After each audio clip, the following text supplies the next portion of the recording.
Before we journey into the shadowed corridors of medieval monasteries, I'd love to know where in the world you're listening from tonight. Whether you're settling in for sleep in Manchester, beginning your evening window in Melbourne, or finding a quiet moment somewhere between, I'm grateful you've joined me here. If these explorations into history's more unsettling truths resonate with you, please subscribe so you never miss our descent into the past's darkest corners. Now, settle back and let your mind drift with me to a time when faith and fear walked hand in hand, when the promise of salvation came shadowed by the threat of damnation. And though our path winds past cloisters and candlelight, our tale glides further back, to Arcadian hills, to a god with winged sandals and a grin that made thieves yawn. Close your eyes, hear goat bells far away. Hermes is already on the trail and sleep pads softly at his side. You arrive at twilight, when the olive leaves look like 1,000 little mirrors of the last light, and the sheep sound more like creaking doors than animals. A quarrel hangs in the air. 2 shepherds counting, recounting, discovering a handful of lambs gone missing again. Hermes, barefoot and bright-eyed, drifts into the grove as if he were a breeze that learned to smile. He could run, he could chase, he could spring every trap he knows, and he knows plenty. But tonight, the god chooses a softer tool. From his cloak, he draws a tortoise shell strung with gut and mischief. The first note he plucks is round and warm, like milk in a clay cup. The second is a sigh in a cradle. The sound carries along the terraces, finds the edges of anger, and folds them down like corners of a blanket. A nymph peers from the trees, wreath crooked, amused that disputes can be tuned. The shepherds lower their sticks, then their voices, then their shoulders. Count later, Hermes says, tone as gentle as the dusk. First, breathe with the flock. The ewes answer with soft thunder in their throats. Somewhere, a thief pauses mid-step, unsure why his eyelids feel heavy. Hermes smiles. Naps, he whispers, are the most honest negotiators. He sketches a circle in the dust, a simple place for words to sit. Bring the missing lambs by moonrise, he tells the unseen listener that every grove contains. And I'll play a song that makes dogs dream of marrow. The grove, ancient and practical, accepts these terms. The wind changes, the quarrel fades. Sleep, that old legislator, posts its first decree. Before plans become treaties, every trickster visits a mother's wisdom. Night rolls up the slopes of Colleen like a wool blanket, and Hermes slips into the cave where Maya keeps her quiet kingdom of woven baskets, fig cords, and stories folded neatly on shelves. You feel the temperature drop, smell cedar and goat.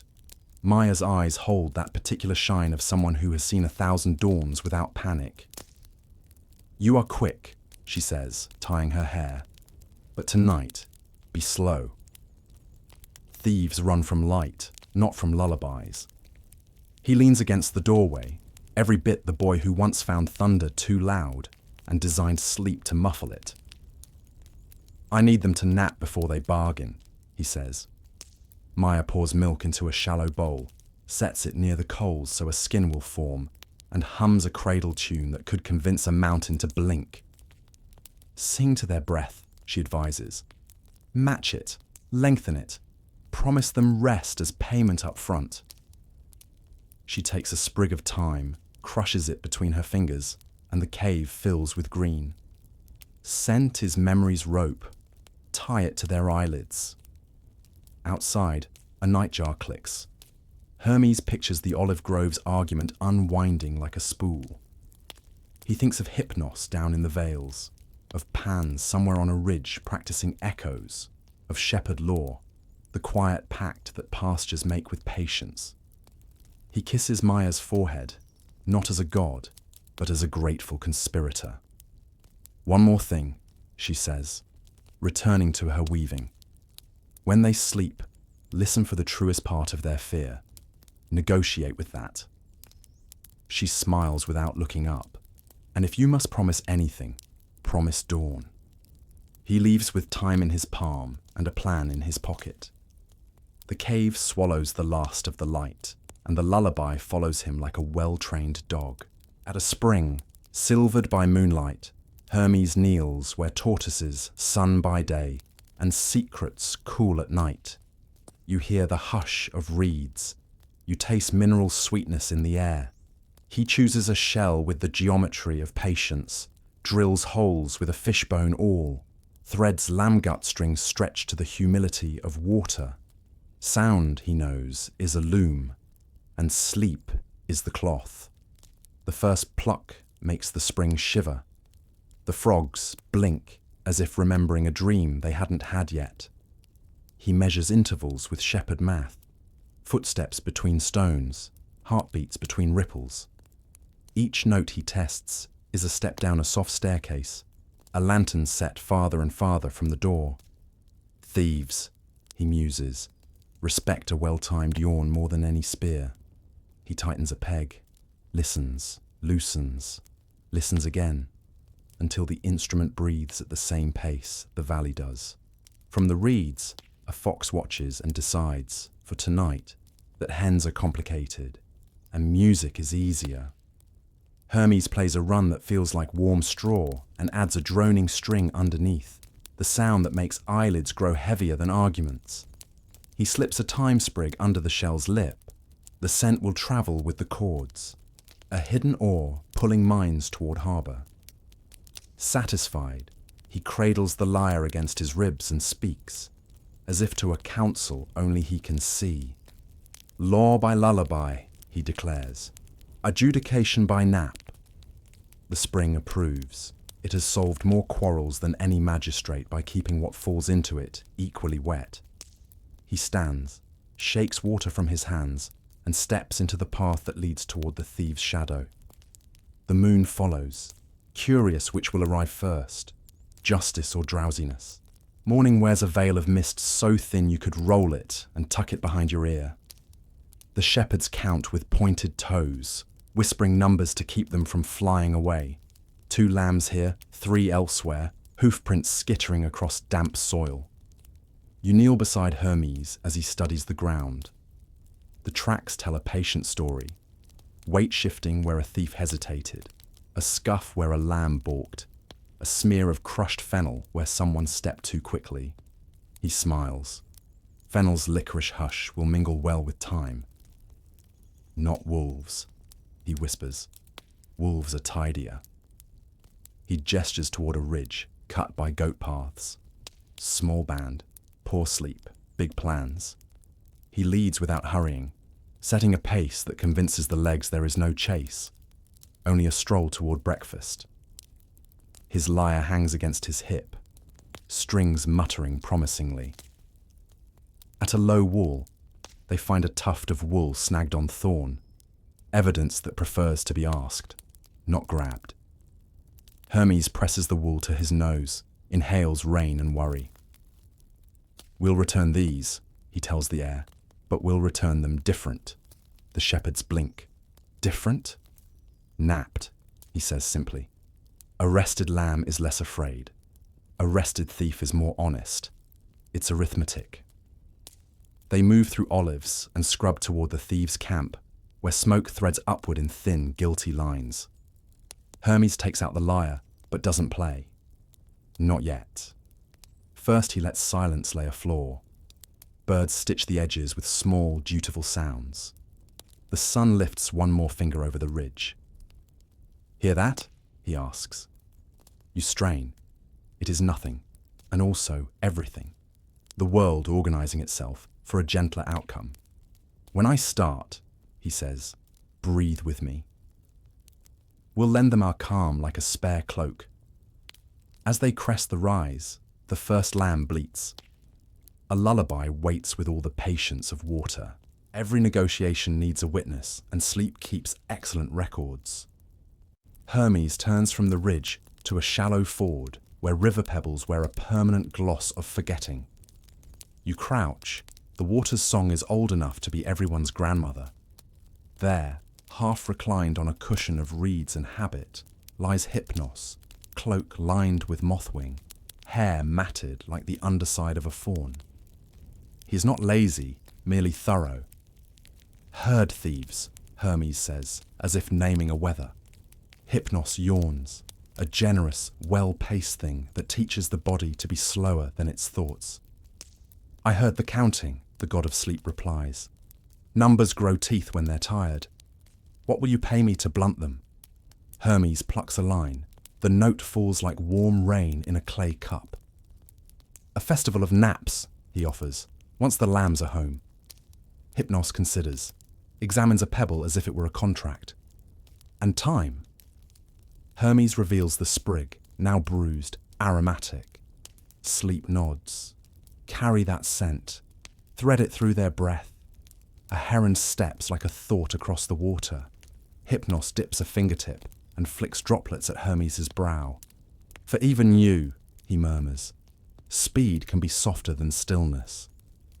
Hermes tilts his head, catching a second droplet on his lip like a child catching snow. They agree. The song will begin at the ford, travel with the current, arrive at the thieves' camp already half finished. You feel your own ribs obey. The inhale long, the exhale longer. The mind's gate not closed but politely draped. Stand in the shallows, Hypnos instructs the shepherds. When the song starts, rock with the water. Let the thieves see what rested looks like. The shepherds exchange a glance. Strange counsel, but their feet are already forgiving the stones. The ford remembers everyone who ever crossed. It adds your name to a list written in ripples. On a nearby slope, reeds whisper the name of their inventor. Pan, goat-legged and grin-creased, tunes a set of pipes with the grave authority of someone who knows what makes valleys drowse. Hermes finds him leaning against a pine that has agreed to be a music stand. I need echo that carries kindness, not fear, Hermes says. Pan scratches under a horn. Most echoes are accidents, he replies. Let's make this one a policy. You sit among pine needles and watch a rehearsal. Pan plays a simple phrase, a rising three-note call that says, home is near, followed by a descending answer that says, rest is earned. Hermes adds a lyre line beneath it, the sound of straw giving under a sleepy body. Echo picks up the pattern, tries on different shoes, stone, bark, low cloud, until the right pair fits. Birds audition as section leaders. A ewe on the far slope turns her head, then lowers it to chew with a satisfaction that rivals wisdom. Teach the thieves to yawn, Pan smirks, and their hands forget mischief. Hermes nods, but he wants more than slackened fingers. He wants a custom that lasts, nap before bargain, rest before oath. Pan shrugs a satyr's shrug. Plant it like a hedge, he advises. Trim it with festivals. He pulls a tuft of moss, shapes it into a small pillow, then squeezes it until scented water beads on his palm. Favor from the hills, he says, handing it over. Place this where you want their knees to bend. They practice until even the stones feel softer. Hermes thanks Pan with a melody that remembers flocks threading safely through the waste of a narrow pass. Pan returns the favor with a laugh that startles a hawk into dropping a feather. For signatures, he says, Hermes pockets it. Oaths love a feather's lightness. By mid-morning, Hermes steers you through an Arcadian market where stalls are less about objects and more about conversations wearing aprons. Fleece hangs like low clouds. Honey jugs glow as if the sun rented rooms inside them. He buys nothing, sells nothing. He stuffs his pockets with rumours, weighing them as carefully as any merchant weighs grain. Two youths with ash on their wrists, a potter murmurs. Camp by the old sheep dip. They pay in sudden silence, a cheesemaker adds, amused. No coin, only vanished noise. Hermes purchases a small ribbon dyed with murex, so faint it looks like dried lavender haze. For the lambs, he says, gifts speed forgiveness. He swaps a story for a sprig of marjoram, a wink for a clean water skin, and a promise, no more night raids during lambing, for a shawl the colour of sleep. Markets, like gods, prefer a good bargain to a good fight. At the edge of the stalls, an old woman sells simple bowls. She taps one with a spoon. Its ring travels clean and low, like a bell that forgot to be anxious. "Take it," she says, and won't name a price. Hermes bows. "You'll be paid in quiet," he tells her. She nods, as if that currency has never failed. They follow the rumour path past drying flax and a boy spinning wool while half asleep on his feet. The air warms, thick with bees who think in hexagons and make naps feel like architecture. "Remember," Hermes tells the shepherds, "a treaty is a blanket everyone must fit beneath." He ties the murex ribbon to his lyre as a flag for gentleness. You feel the market's hum settle in your bones, the baseline of ordinary days, bread, cheese, gossip that any good law should protect. Behind the last stall, the hills begin again, unbothered, prepared to host another conversation disguised as a journey. The old sheep dip is a stone trough where generations have taught wool the patience of water. Smoke eeks from behind a low wall. Voices pin and flutter like shirts on a line. Hermes sets the moss pillow pan made on a flat rock where shade keeps even noon polite. He rests the time-primed lyre against it, then steps back, palms open, the universal language of no sudden moves. Two youths appear, more string than muscle, with pride still drying on them. Their wrists wear ash smudges from last night's fire. They do not look cruel. They look tired, in the way plans do after running all night. "We know who you are," says the taller one, trying to make it sound like a warning and missing by a mile. "Good," Hermes answers. "Then you know I brought sleep." He nods at the pillow. "For your knees. You imagine 100 wrong ways this could go. Shout, scramble, chase. But the valley has orchestrated better." Hermes plays the 3-note call Pan designed.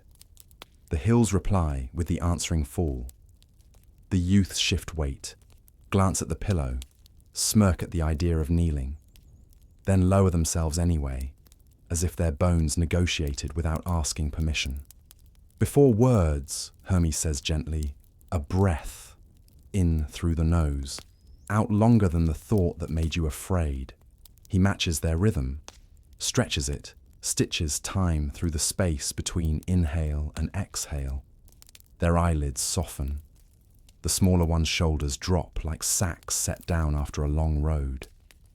"We borrowed lambs," he admits finally, "to pay a debt of watching. We guard a path. We needed food to stay awake." "Then eat this nap," Hermes replies. "It feeds better." He explains the terms. Return the lambs at dusk. Accept a shared watch with the shepherds. Take a pause before any bargain.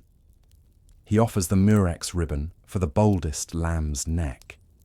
A treaty, yes, but also a bedtime. Promises like to perch lightly, or they never lift. Hermes produces the hawk feather pan, gifted, sleek, sun-barred, dignified as a magistrate who prefers sandals. "Oaths should be light," he tells the youths. "Heavy ones snap." He draws a line in the dust that isn't a line at all, but a path for words to walk. Each participant taps the feather's tip to their chest, then to the ground, the gesture saying, "I carry this promise where I breathe. I plant it where I stand."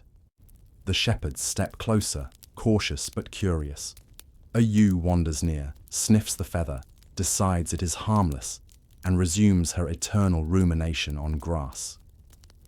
Hermes names the terms again. Return by dusk, share the watch, nap before bargains, time in the air for all difficult talk. "What if wolves come while we sleep?" the taller thief asks. Then we wake together. The shorter answers before Hermes can speak, already practicing the new arithmetic. To seal the oath, Hermes fills the old woman's bowl with water from the sheep dip. He lets the murex ribbon trail in it, staining the surface with a suggestion of purple, hardly more than a thought. Each person cups water, drinks a palmful. The flavor is stone and thyme, honesty and road dust. You'll find, Hermes says, that rested ears hear small dangers sooner. He smiles, because it's true, and because he wants them to remember the taste of truth as something pleasant. They tether the feather with a simple cord above the trough, a visible promise trembling in every breeze. Anyone who approaches will see it, feel their breath lengthen, and remember. This place chooses naps over knives. The youths glance at one another, surprised to feel taller after kneeling. Hermes tunes the lyre once more. The note lands like a loaf on a table already set. Dusk arrives with that particular tenderness hills reserve for days that tried to be better. From the thieves' camp, no, the watchers' camp now, comes a procession of small, stubborn citizens, lambs, dusty-kneed and curious, guided by hands that have learned patience in a single afternoon. The boldest wears the murex ribbon at her throat and seems pleased to sparkle, if only a little. The shepherds meet them halfway because treaties walk in both directions. Hermes lets the valley handle the ceremony at first. Birds shift in the olives to make a soft applause. The feather above the trough trembles approval. No one speaks loudly. The taller youth offers a short bow that almost becomes a yawn. The shorter smiles with the brave awkwardness of someone trying a new tool called trust. We slept, he confesses, blushing. We didn't mean to, and then we did.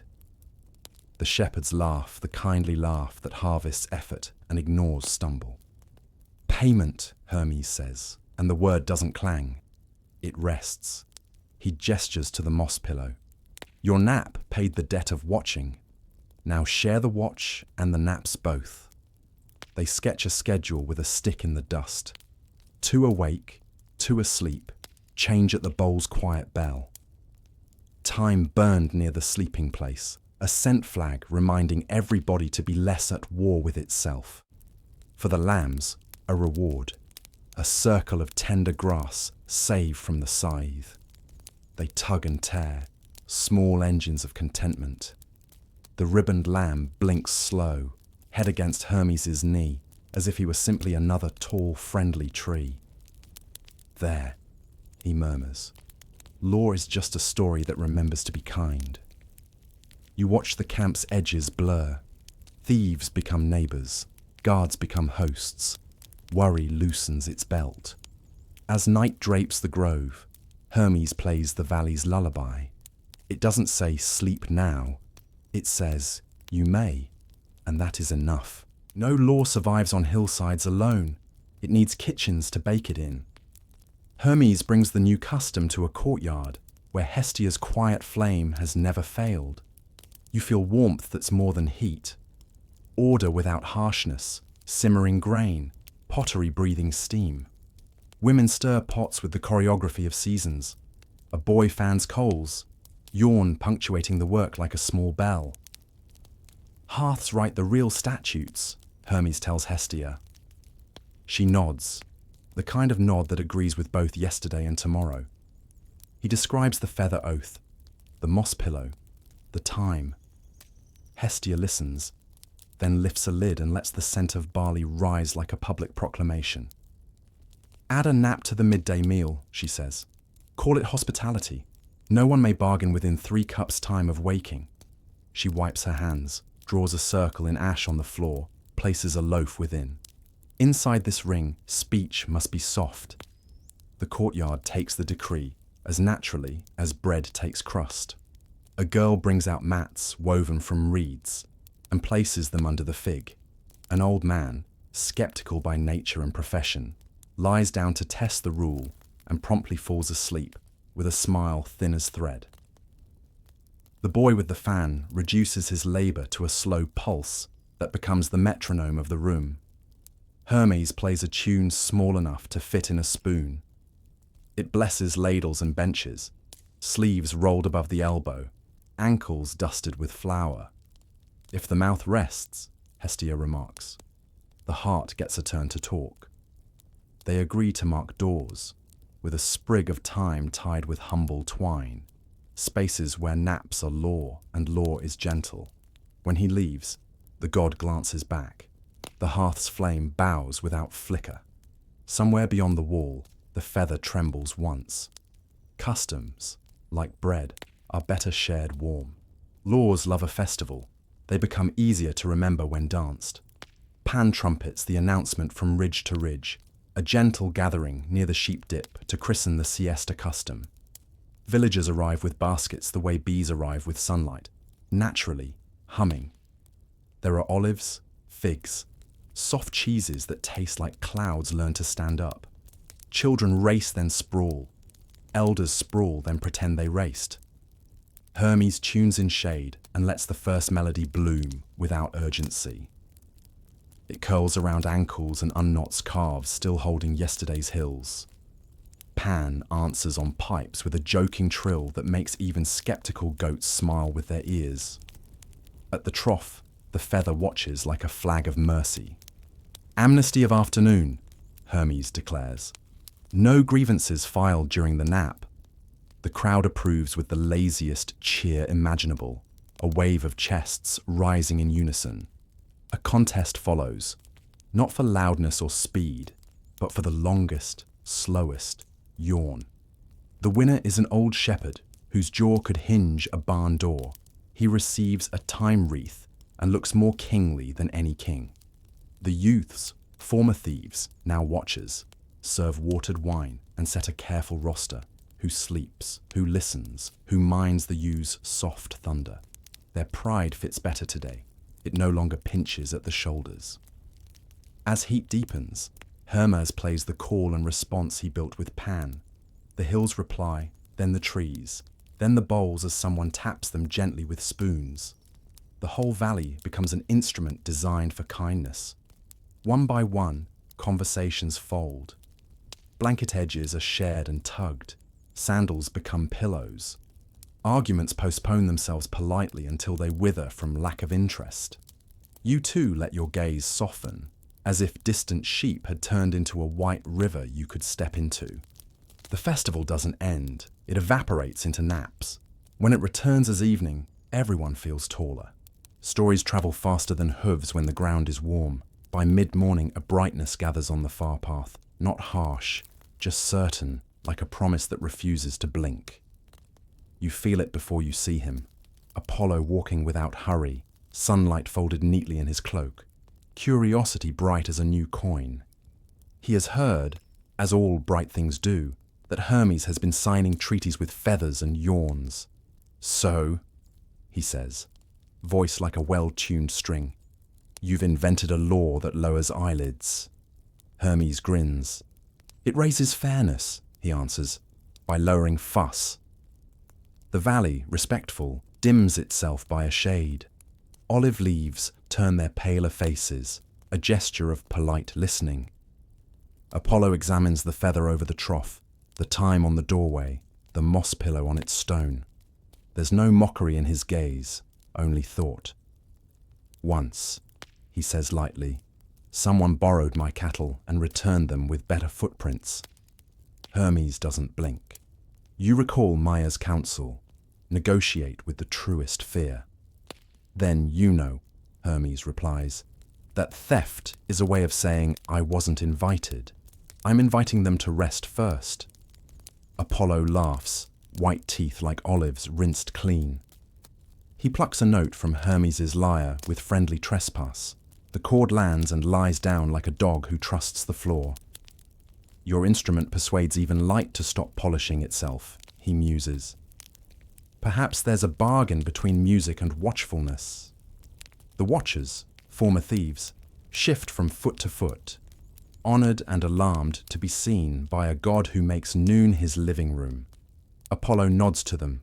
Guard well, he says, and the blessing fits. Hermes offers bread, watered wine, and a seat within Hestia's ash circle.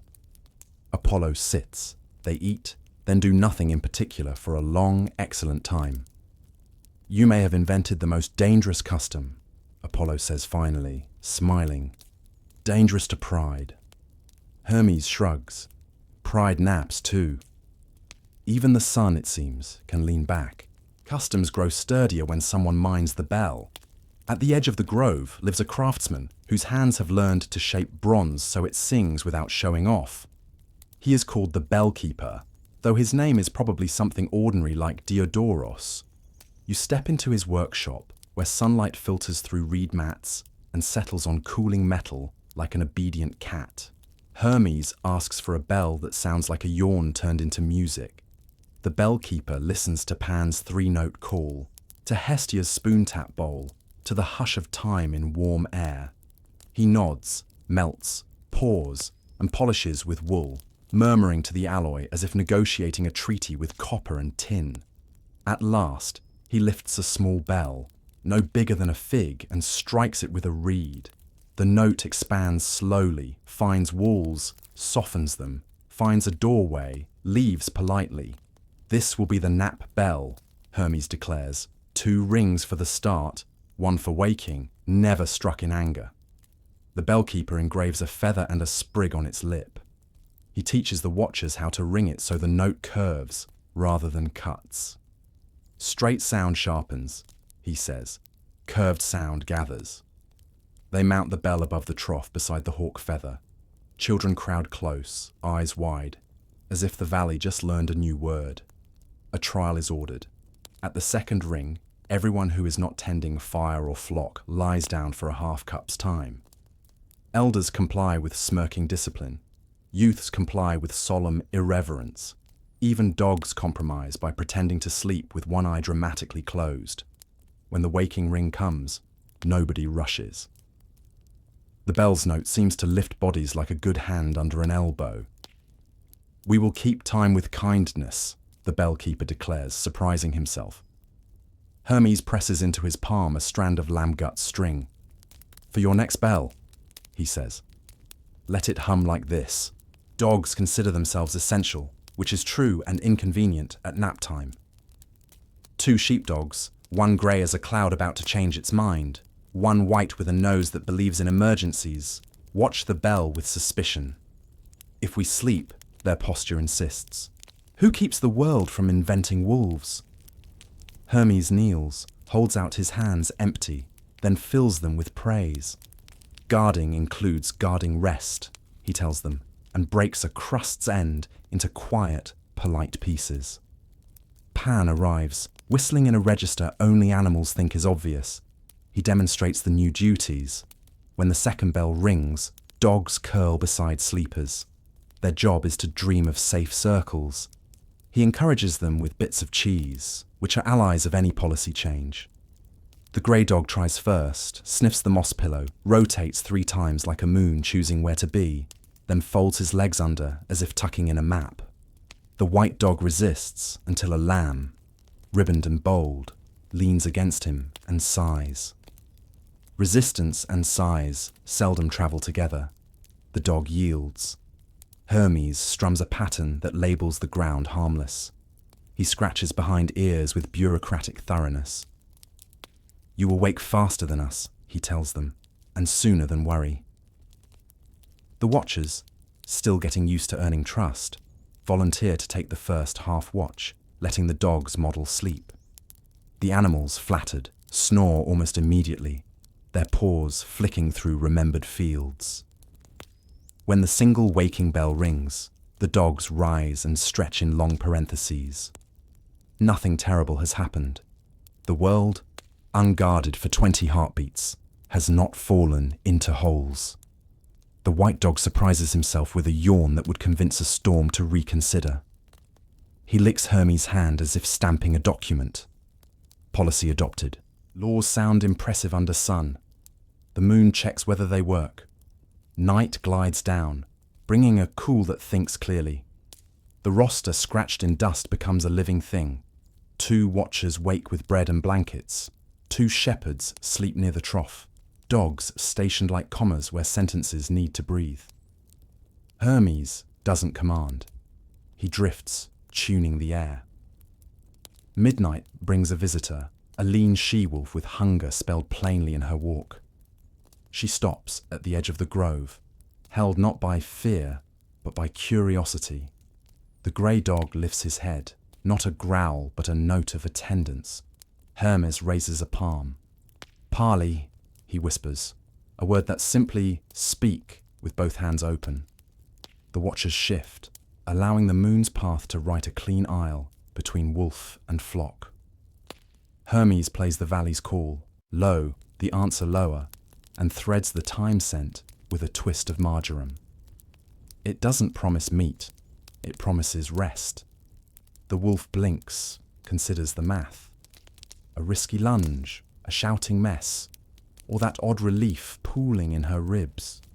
She lowers to her elbows, a posture between caution and comfort, and lays her heavy head on her paws, as if the ground finally consented to carry her thoughts. They share watch like that for a while. Dogs pretending not to be flattered by the wolf's manners. Humans pretending they always expected diplomacy from teeth. When the bell chimes the change of guard, no one startles. Everyone adjusts like a school of fish turning together. The wolf rises, shakes sleep from her coat, and leaves without apology, which is its own courtesy. Not all nights will be like this, an elder murmurs. Hermes nods. Then we'll nap on those too. He lifts his gaze to the moon, who has seen treaties more fragile than dew and more durable than stone. She approves with a brighter patch on the trough's lip. At first light, a merchant arrives with ledgers thick as bread heels and a face folded by numbers. He declares a debt owed by the watchers from some market 3 hills away. Goatskins promised, delivery delayed. His voice is not angry so much as caffeinated by worry. He is ready to argue the sun into new positions. Hermes welcomes him into Hestia's ash circle and pours water into the old woman's bowl until the surface learns to be still. Nap clause, Hermes says, pointing to the feather. No bargaining within 3 cups of waking. The merchant sputters. Urgency is his habit. If we pause, he protests, the figs will overripe. The road will heat. He stops. The bell rings its 2 curved notes.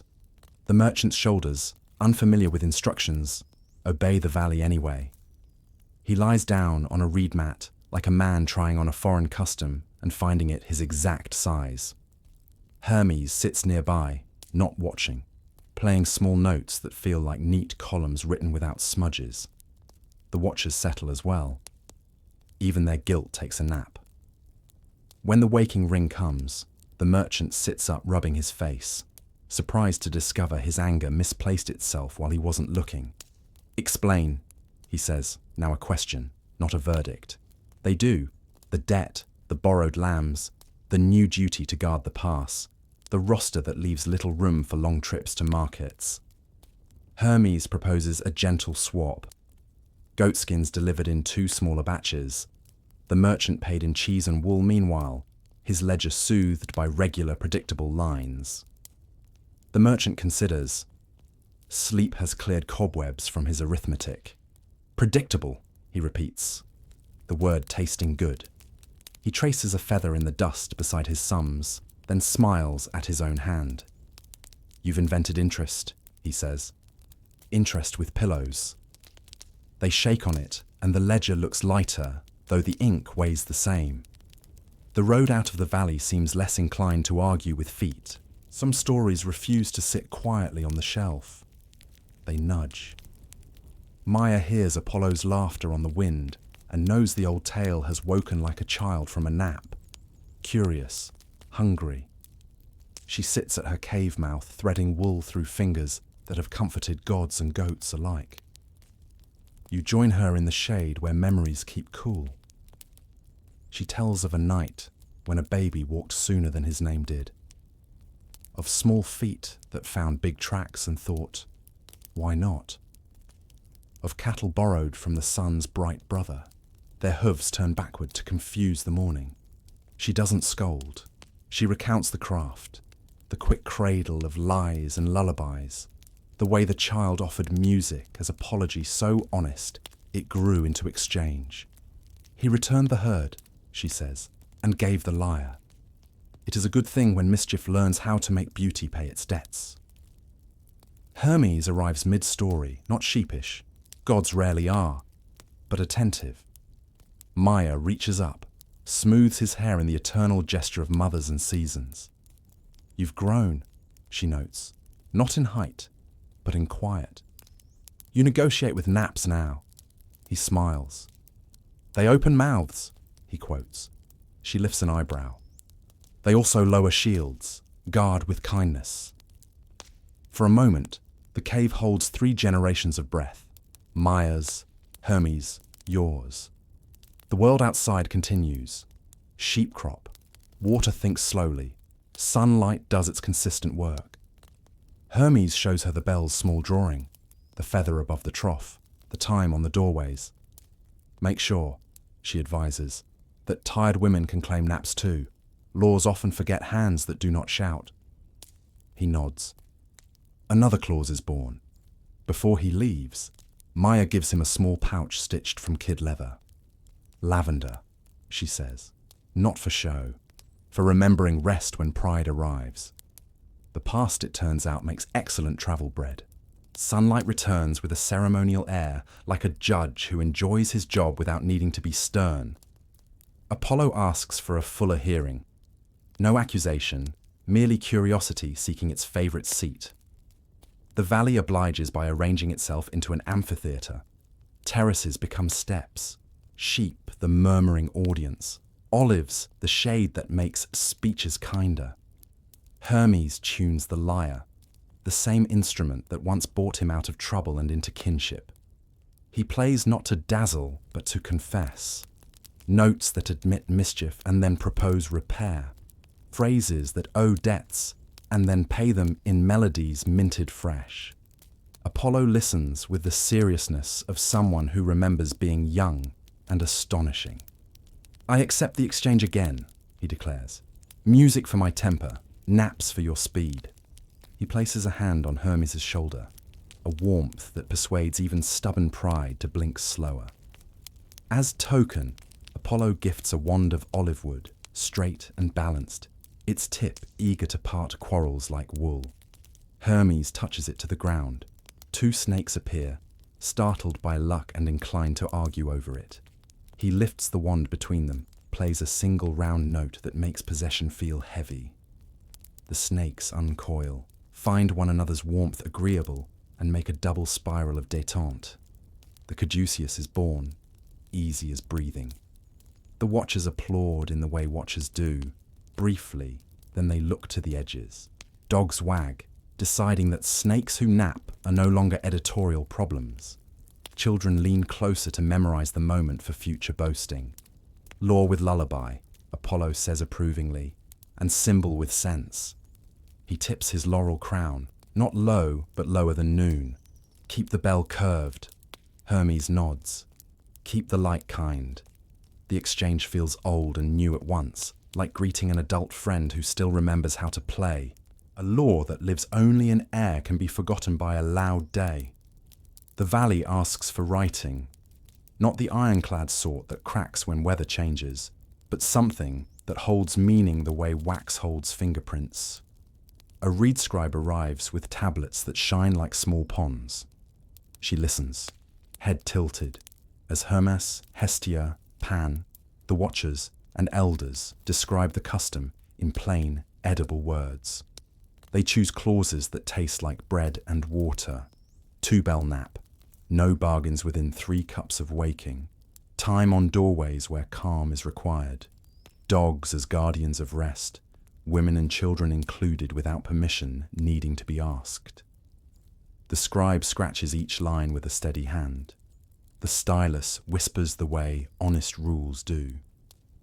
For signatures, they press the hawk feather lightly into soft wax, leaving an impression that looks like a breath you can see. A copy hangs by the trough. Another rides in the merchant's satchel to distant markets. One stays with Maya, who tucks it near lavender so memory will like it. Children practice reading the clauses aloud in the slow cadence of bedtime stories. Shepherds tie sprigs over gateposts. The bell gets a name, Hypnodore, gift of sleep, because named tools behave better. To inaugurate the charter, Hermes plays a tune so simple a tired mind can carry it without spilling. The valley hums it back, a chorus of work returning to work more gently. The scribe warms a seal by Hestia's coals and presses it to the strap that holds the tablets closed when travelling. The wax receives the mark without complaint. Remember, Hermes says, this law prefers persuasion over penalty. The watchers nod, relieved to be trusted with something other than suspicion. The charter dries, and with it the custom hardens into habit, but not into stone. A breeze flips a corner. The feather trembles approval. The bell waits for its next curved duty. Among the flock, one ram insists on inspecting every shadow for arguments. His horns curl like two questions that refuse answers.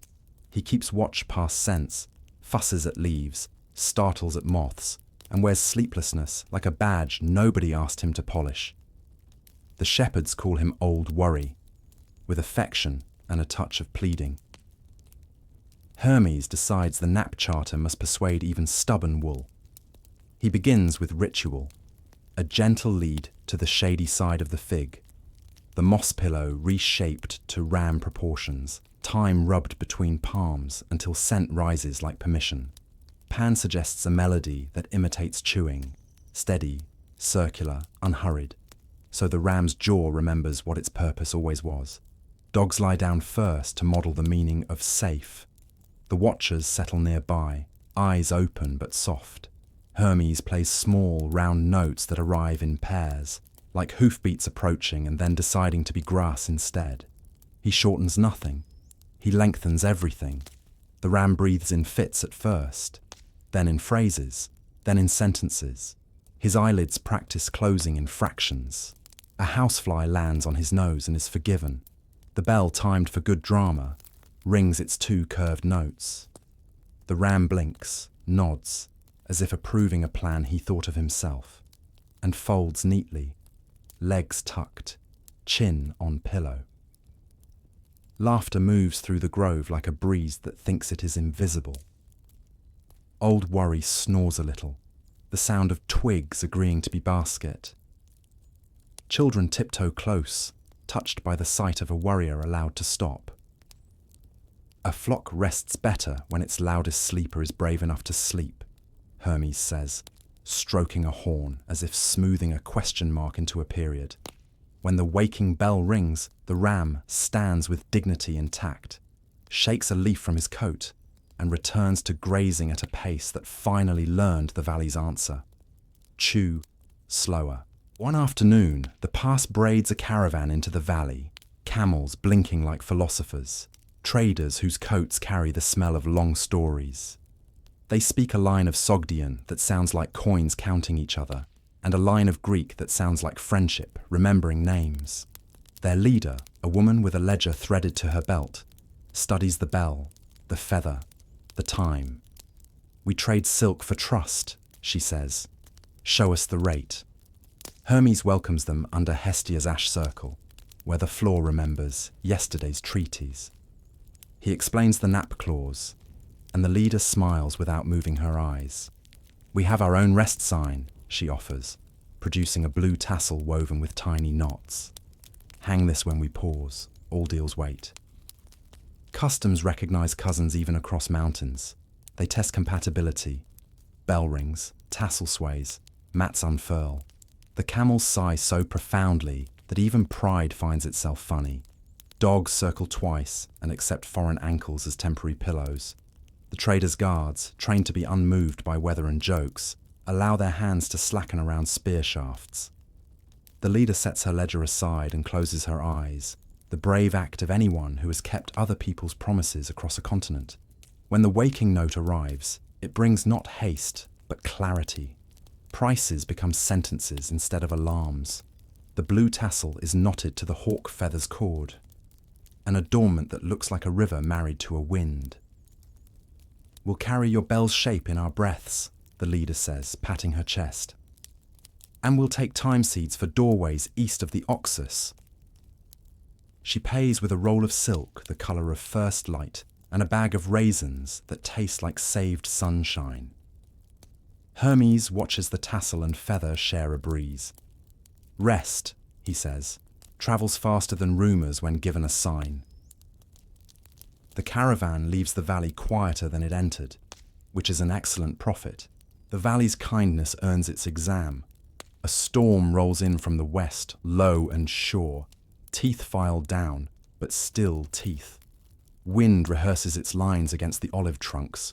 Sheep compress like foam. The bell swings without being asked.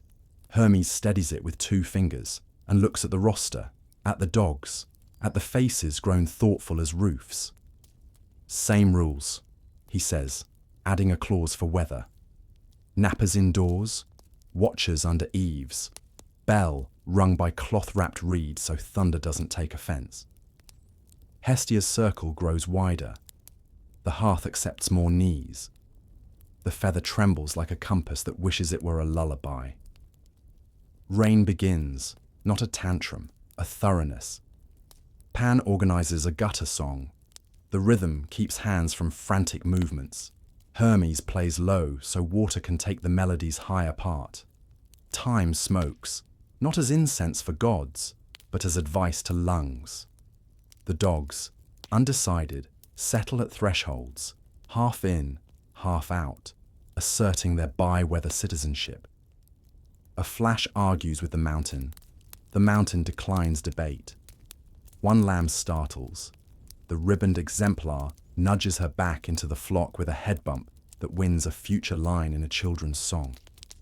The watchers, awake by duty and soothed by structure, circulate with lent blankets and brief jokes, the currency of storms.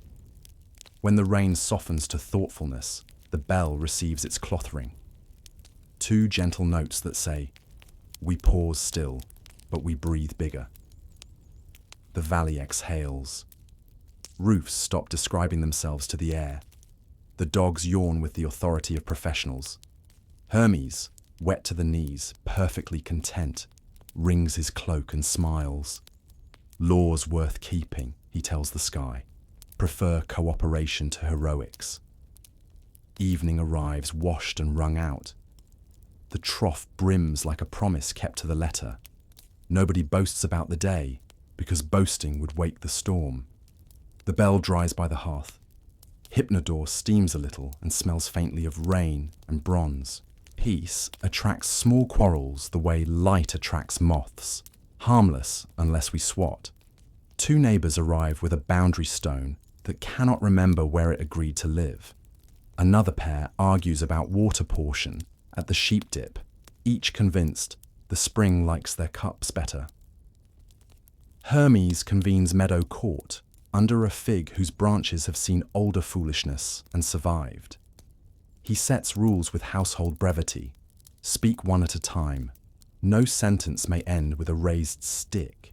If voices climb, the bell rings, and everyone lies down until words forget heights. The reed scribe sits nearby, tablet ready, not to fossilize tempers, but to preserve the solution once it calms and shines. Case 1. The boundary stone. Hermes invites it to testify. Stones talk, if you ask, as slowly as they think. He places a palm on its warm back, listens, nods. It prefers shade, he announces. The neighbours squint, surprised and then relieved to learn that rocks have opinions that save human faces. They roll the stone 3 paces toward the fig, and everyone, including the stone, looks better. Case 2. Water. Hermes fills the old bowl, dips the murex ribbon so colour ghosts across the surface. We'll measure by lullaby, he says. 1 verse per cup, 3 verses per flock at midday, 1 at dusk. Hypnos, punctual as a grandmother, sends a breeze that times the singing. Both households discover that fairness tastes like cool and disappears thirst painlessly. A 3rd surprise case wanders in.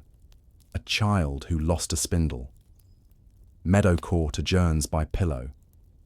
After the nap, the spindle appears under a mat that forgot its job. Everyone laughs the way communities file paperwork, efficiently. By sundown, the fig has ruled, the bell has rung curved. The reed scribe has inked outcomes in phrases a tired mind could read and obey. Hermes pockets a tiny stone as court fee. He'll use it later to remind himself that even laws enjoy shade. When olives blush green to silver, a collector arrives with a wax tablet and the walk of someone who thinks fairness is a column that never bends. He cites the tithe, 1 basket in 10 for the city's storehouses, due before sunset.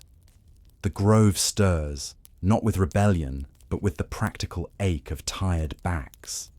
Hermes greets him at Hestia's ash circle, offers watered wine, and gestures to the bell. 2 curved rings, he reminds the valley. No bargaining within 3 cups of waking or working. The collector frowns, the habit of men who fear being cheated by courtesy. Yet the bell sounds, and even his numbers yawn. He lies on a reed mat like a tablet set to cool, sighs as if a finger smoothed him flat. When the waking note arrives, the olive leaves seem closer, shade more honest. "State your case," Hermes says, and the words feel like cushions. Farmers speak. Drought took a row, a windstorm bruised a branch, a neighbour's press broke and needed hands. They hold up palms scented with oil and effort.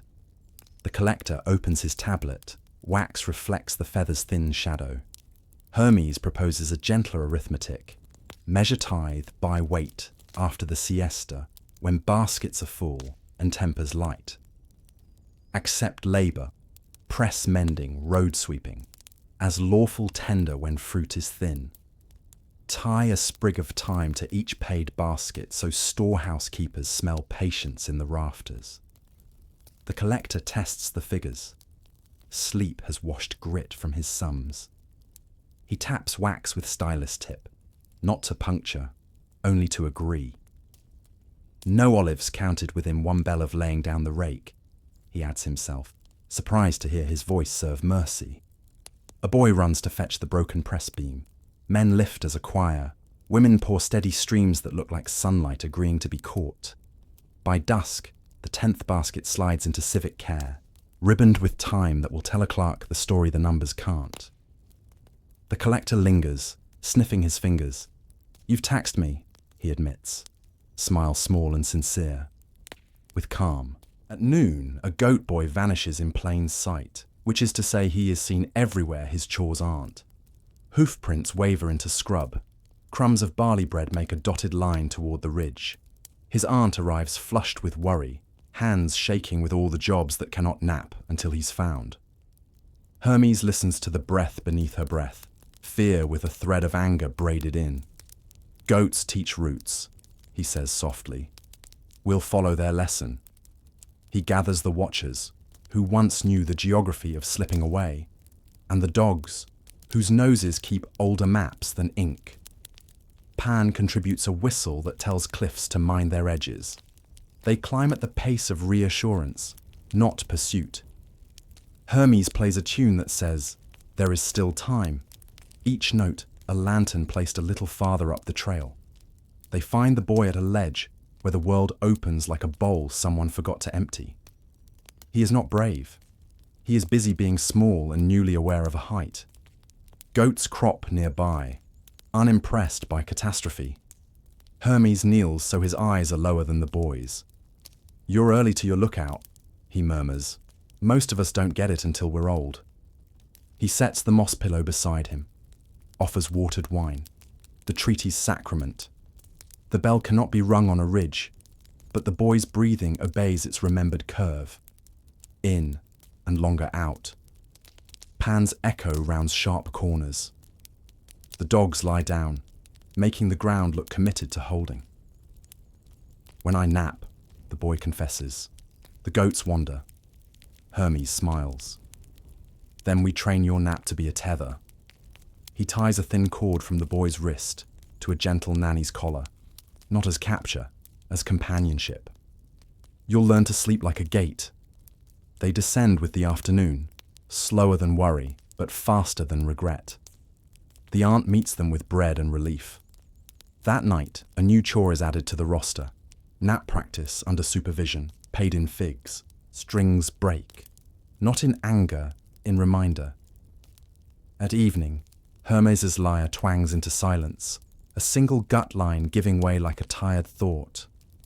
The valley pauses, surprised by a gap where certainty lived. The bellkeeper arrives, summoned by the kind of quiet that calls craftsmen the way smoke calls roofs. He brings a coil of new string and a listening face. Do not hurry the repair, Maya once taught. Let absence instruct. Hermes sits with the muted lyre on his knees, stroking the tortoise shell, as if thanking it for carrying so much gentleness. Around him, workers finish tasks, leaning toward completion, with less insistence than usual. The bell remains unrung. Its silence is part of the lesson. The bellkeeper threads the new string with deliberation, wetting it with thyme-scented water so it will remember flexibility. He nods, wins, listens, detunes, retunes. Each adjustment an apology to tension for asking so much, and an invitation to share the load with the other strings. Pan-tess harmonics, piping soft notes that rise like steam from a bath. The valley learns the sound of patience not yet rewarded.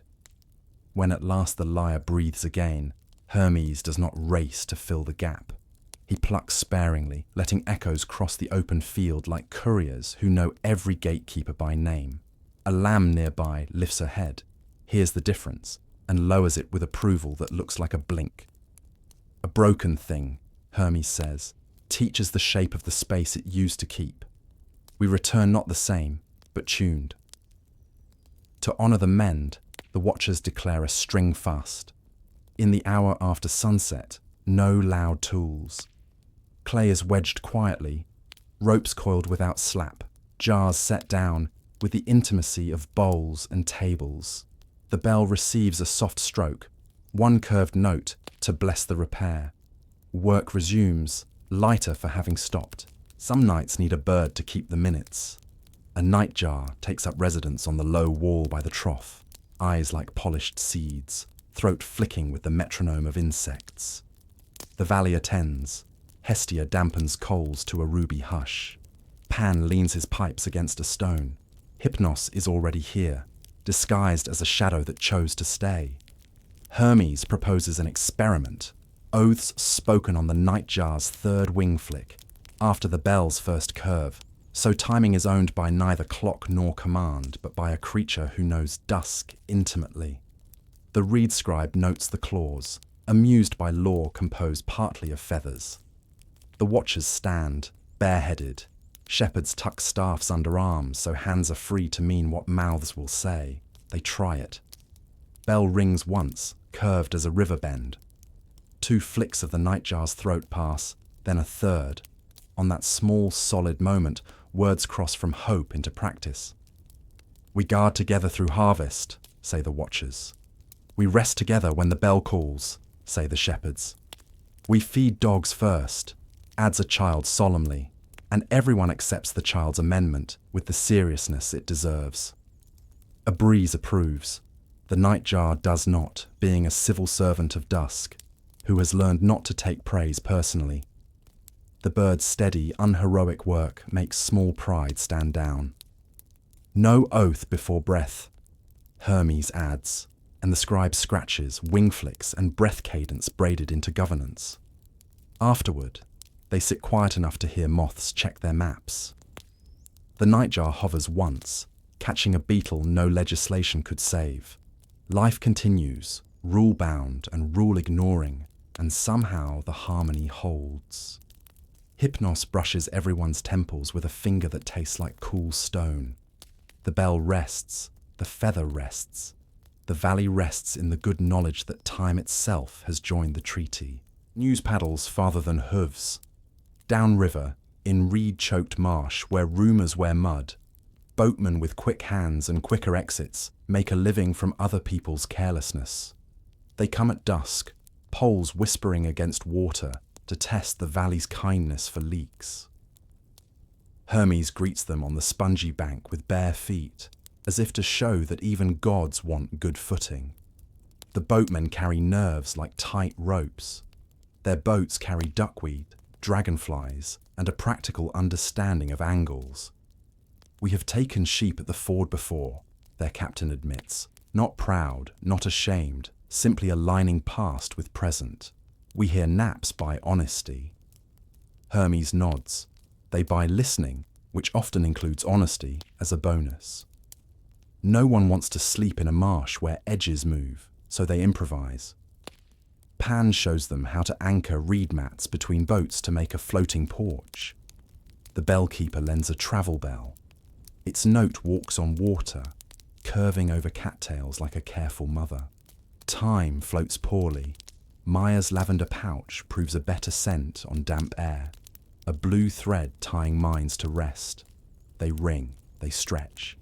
They trust the mats with knees first, then with spines. Ducks make companionable remarks. Hermes plays a line that rocks like a tidelet. Breath aligns with ripples. Even mosquitoes stand down, confused by a treaty that includes them indirectly. During the waking ring, negotiation is simple. Sheep will ford earlier, escorted by watchers on the bank and boatmen midstream. In return, the marsh folk get rights to night fishing along the bend and first purchase of wool for reed sail mending. They knot a blue tassel to the travel bell, a marsh signature. The captain touches the hawk feather with a wet finger as if to salt the oath. We take, he says, only what the river forgets. Hermes smiles, and we remind the river to forget less. Harvest dries patience. On the threshing floor, dust lifts ambitions into noses and tempers discover wings. Two teams argue over the circle's direction, clockwise for tradition, counter for the wind's kindness. Hermes arrives with a broom and an authority that prefers arranging to commanding. First, he says, we draw a nap shadow. Hestia marks a quadrant of the floor with watered clay to hold coolness. The bellkeeper rigs a canvas, so the bell's sound will fall soft as chaff. Pan demonstrates a stepping song that matches flail rhythm to breath, turning work into choreography rather than contest. Dogs retreat to shade, satisfied that wheat does not require barking. They adopt a policy: 20 turns of the oxen, then the bell. Those not holding tools lie on sacks while their partners sip water and watch for sparks of irritation. Direction alternates with each waking ring. Both traditions get their hour in the sun and their hour out of it. A child is made, shade captain, tasked with moving the canvas shadow as the sun thinks its slow thoughts across the sky. Power suits children when it comes with ropes and knots. The dust still rises, but it is no longer insult, only weather. The watchers practice now in hearing edges before they sharpen, shuttle between teams with jokes that fall like light rain. At one ring, Hermes stops everything and tells a very short story about a grain that thought it was the only grain. Laughter releases something clenched where shoulders meet necks. By dusk, heaps gleam, and nobody hates anybody. The threshing floor remembers the day by the pattern of sandal prints, a wheel of cooperation stamped into earth. Hermes leans on his broom, smiling. We kept the circle and each other, he says. The bell agrees with a single curved note, and the wind carries dust away, as if storing it for the next lesson. An envoy from a hill town arrives with 7 guards and one face that hasn't slept since arrogance learned to walk. He unfurls a scroll.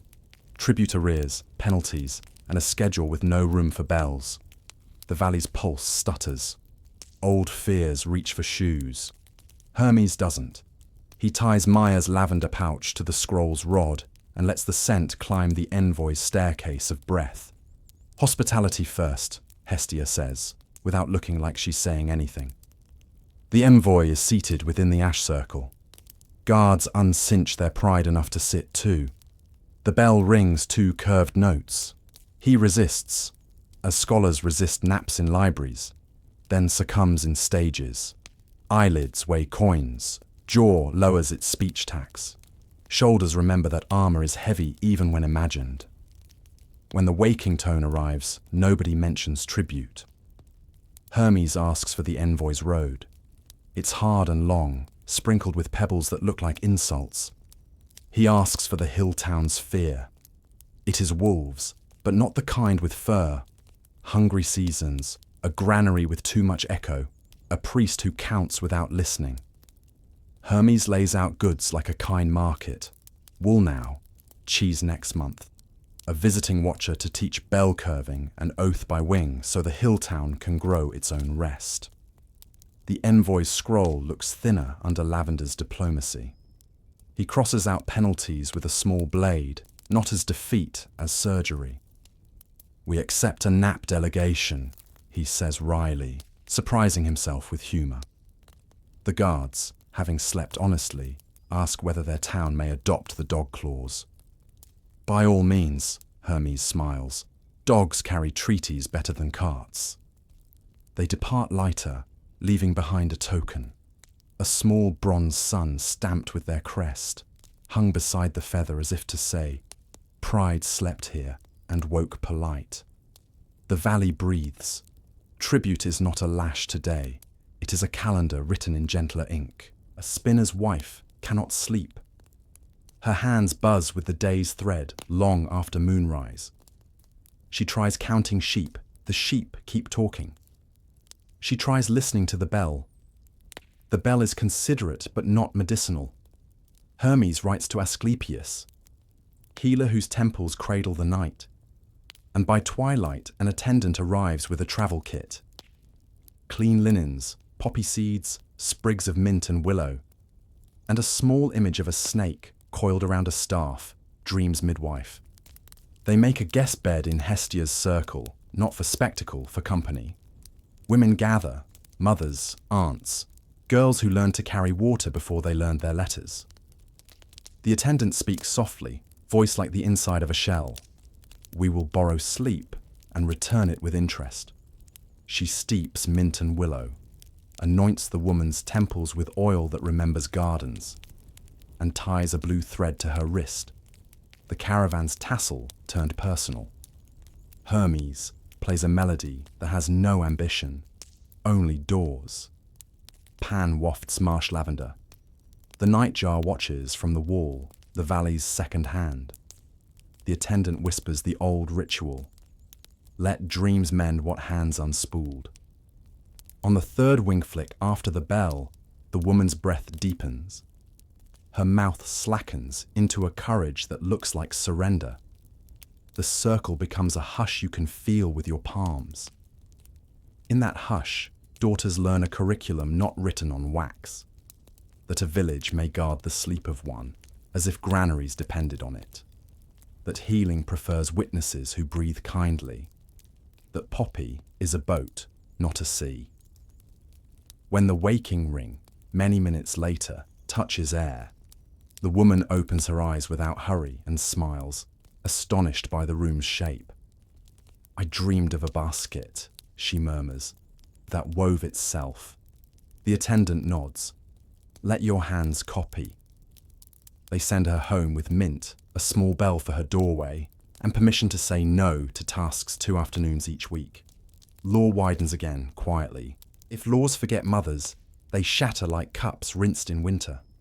Maya's clause, tired women can claim naps too, is written, but writing must become rhythm.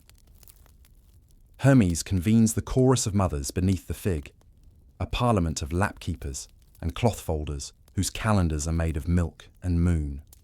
Babies blink, protest, surrender. Toddlers negotiate ownership of a stick that is plainly a scepter. What do you need? Hermes asks, and then shuts his mouth, the most respectful act of any god. Needs braid themselves, an hour when older children are someone else's work, a mat that is not the floor where grain dust scratches lungs. a bell whose curved note comes even when meals are late and tempers earlier. Hestia opens the courtyard as nursery during the hottest hour. The reed scribe copies lullabies onto tablets so fathers can learn the verses without pretending they already knew. The bell keeper hangs a smaller bell at child height. Its note is exactly the sound of a heartbeat deciding to be playful. Pan installs a fence of reeds that whispers, "shh," even when adults forget. They add a clause to the charter. All bargaining pauses when a mother's bell rings. The market tests it. A haggler raises his voice. A toddler mimics. The bell answers. And suddenly prices wait while a child sleeps against a pile of figs. No one starves, and something hungry in the air is fed. Grandmothers volunteer as shade captains for the nursery. Teenagers paid in honeyed milk, heard stories more than children. Hermes plays gentler than ever, a soundtrack for toy carts in the kingdom of crumbs.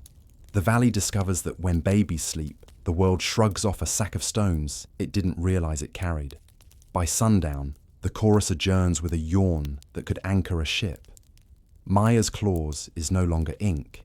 It is a room with mats and a bell and a door that stays open. Wine arrives laughing, but this guest whispers. Dionysus wanders in with ivy lazily braided and eyes that have seen people break and mend and dance about both. He tastes the siesta charter like a sommelier tastes weather, nods at the feather, admires the bell as if it were a clever cup. "Shall we pour your law into a festival?" he asks, mischief trimmed to fit the room. Hermes suggests gentleness, watered wine, music that leans back, a dance step designed for ankles that spent the morning in fields. Hestia sets out bowls, Pan chooses reeds that produce friendly vowels. Dionysus blesses a cask, diluting bravado with sense, frenzy with sleep. He teaches a toast that is also a breathing exercise. Raise, inhale, sip, exhale. Hold the cup at heart height while the bell's curve travels through ribs. Former thieves, now watchers, now hosts, pour carefully, proud of steadiness as much as of fullness. Dogs patrol for fallen bread, not offence. The nightjar takes a break. A cricket lends the meter. They invent a new custom on the spot. The yawn cup, passed to the person whose yawn anchors the room most elegantly.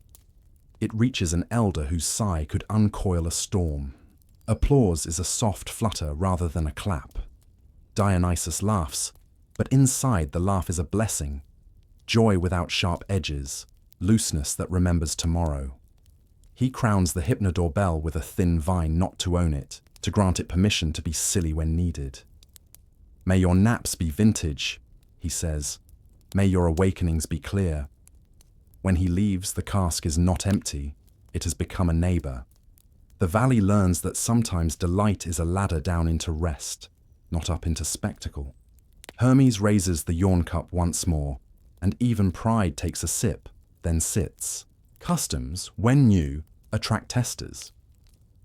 At midnight, a stranger's shadow separates from the olive trunks and studies the hypnodore bell as if it were a pouch fat with coin. His hand rises. The feather tilts. Somewhere, a dog's ear conducts a small investigation. Hermes is already there, not as a sentinel, as a host who prepared for guests who forgot to knock. He doesn't seize the wrist. He offers the moss pillow. "Steal this first," he says.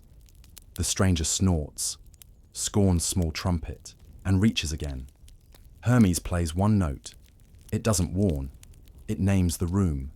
The nightjar, on overtime, flicks a third wing, as if signing the minute. The bell is not rung. The body rings instead, breath remembering its longer cousin. "What would you do with a bell?" Hermes asks. The stranger squints, as if plans dislike being seen. "Sell it," he mutters. "Eat." Hermes nods. Honest hunger. "Come then, eat first. Decide after.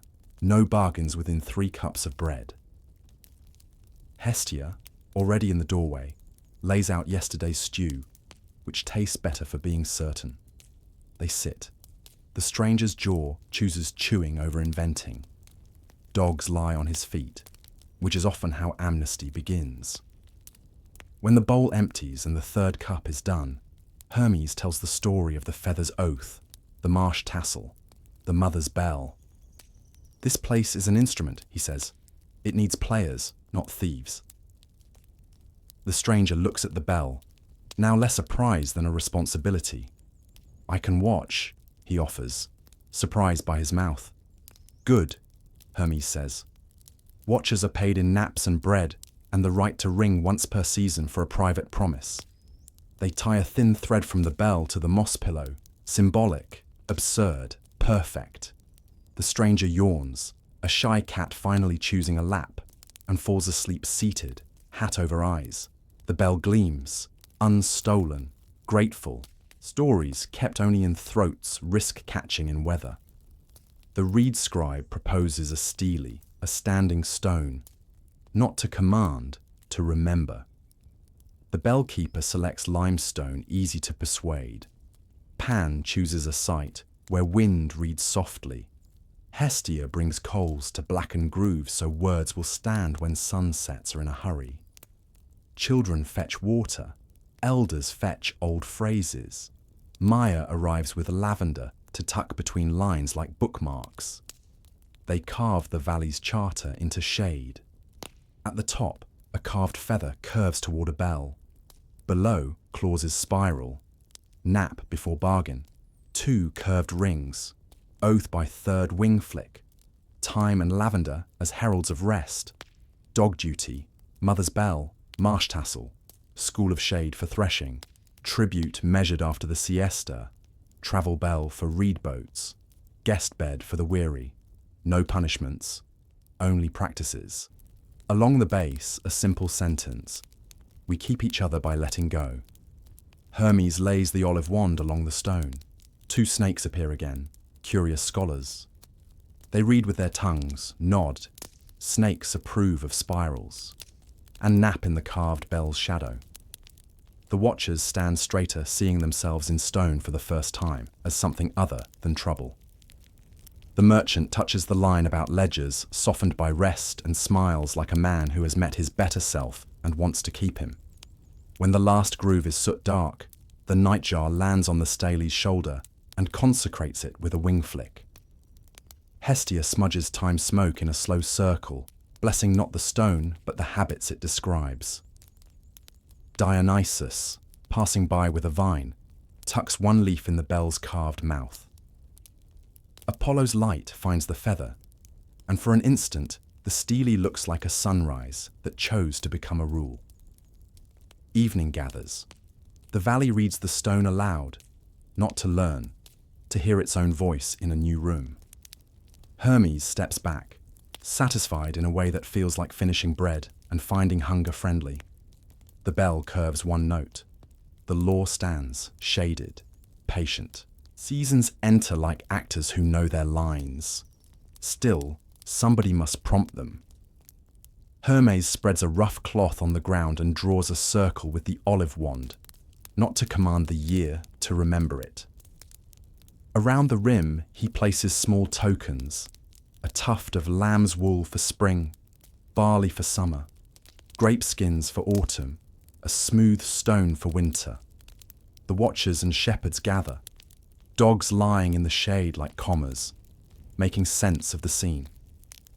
Each work has a breath, Hermes says. Let the year inhale and exhale. He assigns nap customs to chores. Lambing naps at midday so hands arrive gentle. Shearing naps at dawn so blades meet quiet fleece. Harvest naps when the bell curves twice and dust behaves. Winter naps at hearth's decree, when Hestia's coals learn the valley by name. The reed scribe copies the calendar onto wax. No tyrant clock, only agreed pauses. Hypnos strolls past, disguised as a patch of cooler air. He traces the circle with a finger and hums a note that makes months blink slower. Children count the tokens. Elders add weather wisdom. Wind from the west means earlier bell. Pan contributes a week of echo practice when valleys ring too sharply. Maya's lavender pouch becomes winter's emblem, stitched into the cloth at the place where nights lengthen. the first test arrives. A day too hot for sense. Instead of gritting teeth, they follow the calendar's shaded lane, work early, nap in chorus, resume when stones stop arguing. The shepherds notice fewer nicks in the shears, fewer bruised figs, fewer words they wish they could pull back into their mouths. The bell learns a seasonal accent. Its curve deepens in winter, brightens in spring. By dusk, the cloth looks like a small world that chose kindness as weather. Hermes rolls it and gives it to the shade-captain child, who stands very straight, suddenly aware that power sometimes weighs no more than wool. The year, properly prompted, promises to remember everyone. Road dust introduces strangers before their names do. A file of pilgrims trudges in, feet bandaged with hopeful cloth, eyes measuring distance as prayer. They seek a hill shrine days beyond, but for now they seek water, shade, and mercy with no sermon. Hermes welcomes them to the trough's quiet jurisdiction and hangs a sprig of thyme, the universal note for come sit. Pilgrims know rules that bite. They are suspicious of rules that soothe. Hermes rings Hypnodore twice, the sound curving like an arm around shoulders that forgot comfort. Hestia widens the circle, laying mats like stepping stones into silence. The nightjar, day-drowsy, lends stillness by association. No bargains within 3 cups of walking, Hermes says, smiling. We add this for roads. At first they resist. Sleep feels like treachery to vows. Then one pilgrim slides sideways, then 2, then a row of heads at the same angle, hope briefly heavier than obligation. Dogs settle along the line, an upholstered border of trust. The waking note is smaller than a word. They drink, eat figs that taste like sunlight teaching patience, and tell their stories in voices surprised to hear themselves gentler. A dilemma emerges, an injured ankle and a vows deadline. Hermes proposes a delegation of naps. 2 watchers will go ahead to the shrine with a bell and a feather, ask the priest to recognize the nap clause, and return with a blessing grafted onto the vow. The pilgrims agree, astonished by a holiness that includes blankets. They depart after the afternoon's amnesty, carrying thyme seeds for roadside doorways and a small travel bell for the ankle's tempo. At the bend, they turn and raise palms in farewell, the most honest coin. Hermes raises the olive wand in reply. On the road beyond, the day thins. Within, a lesson thickens. Rest can be part of walking. Strategy visits quietly, wearing grey like a cloud that prefers thinking to thunder. Athena steps into the courtyard with a shuttle at her belt and the expression of someone evaluating both loom and law. She touches the Steely's letters, approving the absence of punishments. You've woven practice into peace, she says. Now weave foresight. Hermes seats her within Hestia's ash circle. Steam rises from barley like a restrained idea. He explains the shepherd calendar, the mother's bell, the marsh truce, the oath timing by nightjar. Athena listens as if collecting threads. Add a rehearsal, she advises. Practice rest during alarm drills. Strategy that begins with calm does not trip on its own feet. They arrange the valley into teams. Watchers lead a mock wolf alert. Shepherds guide flocks through narrow ways. Children guard the nursery bell. Elders guard the hearth. Before the drill, Hypnodore curves twice. Nap first, then action. It feels wrong, like tying sandals after walking. Then it feels right, like tying them so they won't come loose. Pan provides echo cues. The bellkeeper adjusts distances by ear so bells won't clash. Midway, Athena stops everything with a raised hand. Observe the grip, she says, moving from person to person, loosening fingers on staffs and tools. Hold as if you will hand this to a friend. She demonstrates a breathing cadence that keeps perimeters from shrinking in panic. Dogs learn the pattern and trot it, proud as tacticians. The drill ends with no frayed tempers, no trampled seedlings, no pride bruised into speech. Athena takes a strand from Maya's lavender pouch and ties it to the olive wand, a knot named consideration. "Plan for naps under siege," she says dryly. "You will surprise difficulty by not joining it." When she departs, the valley looks the same to the unpracticed eye. To those who held the drill, everything has shifted half a finger towards steadiness. Hermes plays 2 notes, thought and rest, then binds them with a third called foresight. No covenant is complete until it forgives. One watcher, once a thief, stumbles when hunger and pride cross paths. A lamb goes missing and returns with a story in its eyes. The valley gathers without torches or stones. Meadow court convenes beneath the fig, reed scribe ready, bell shaded.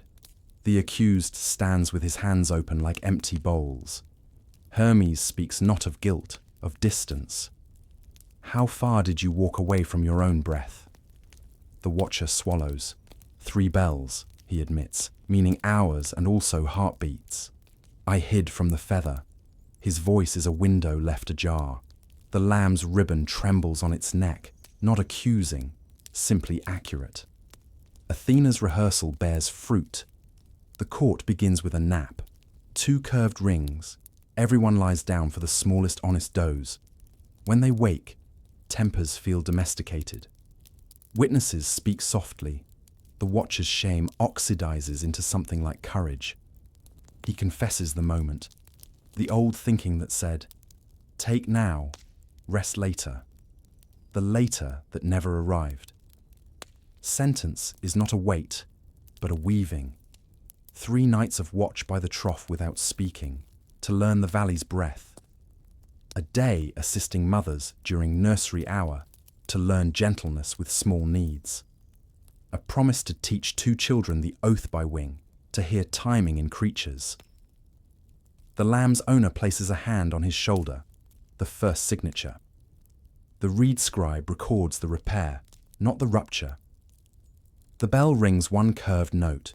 The watcher bows his head and stays bowed long enough to be sure the bow means something.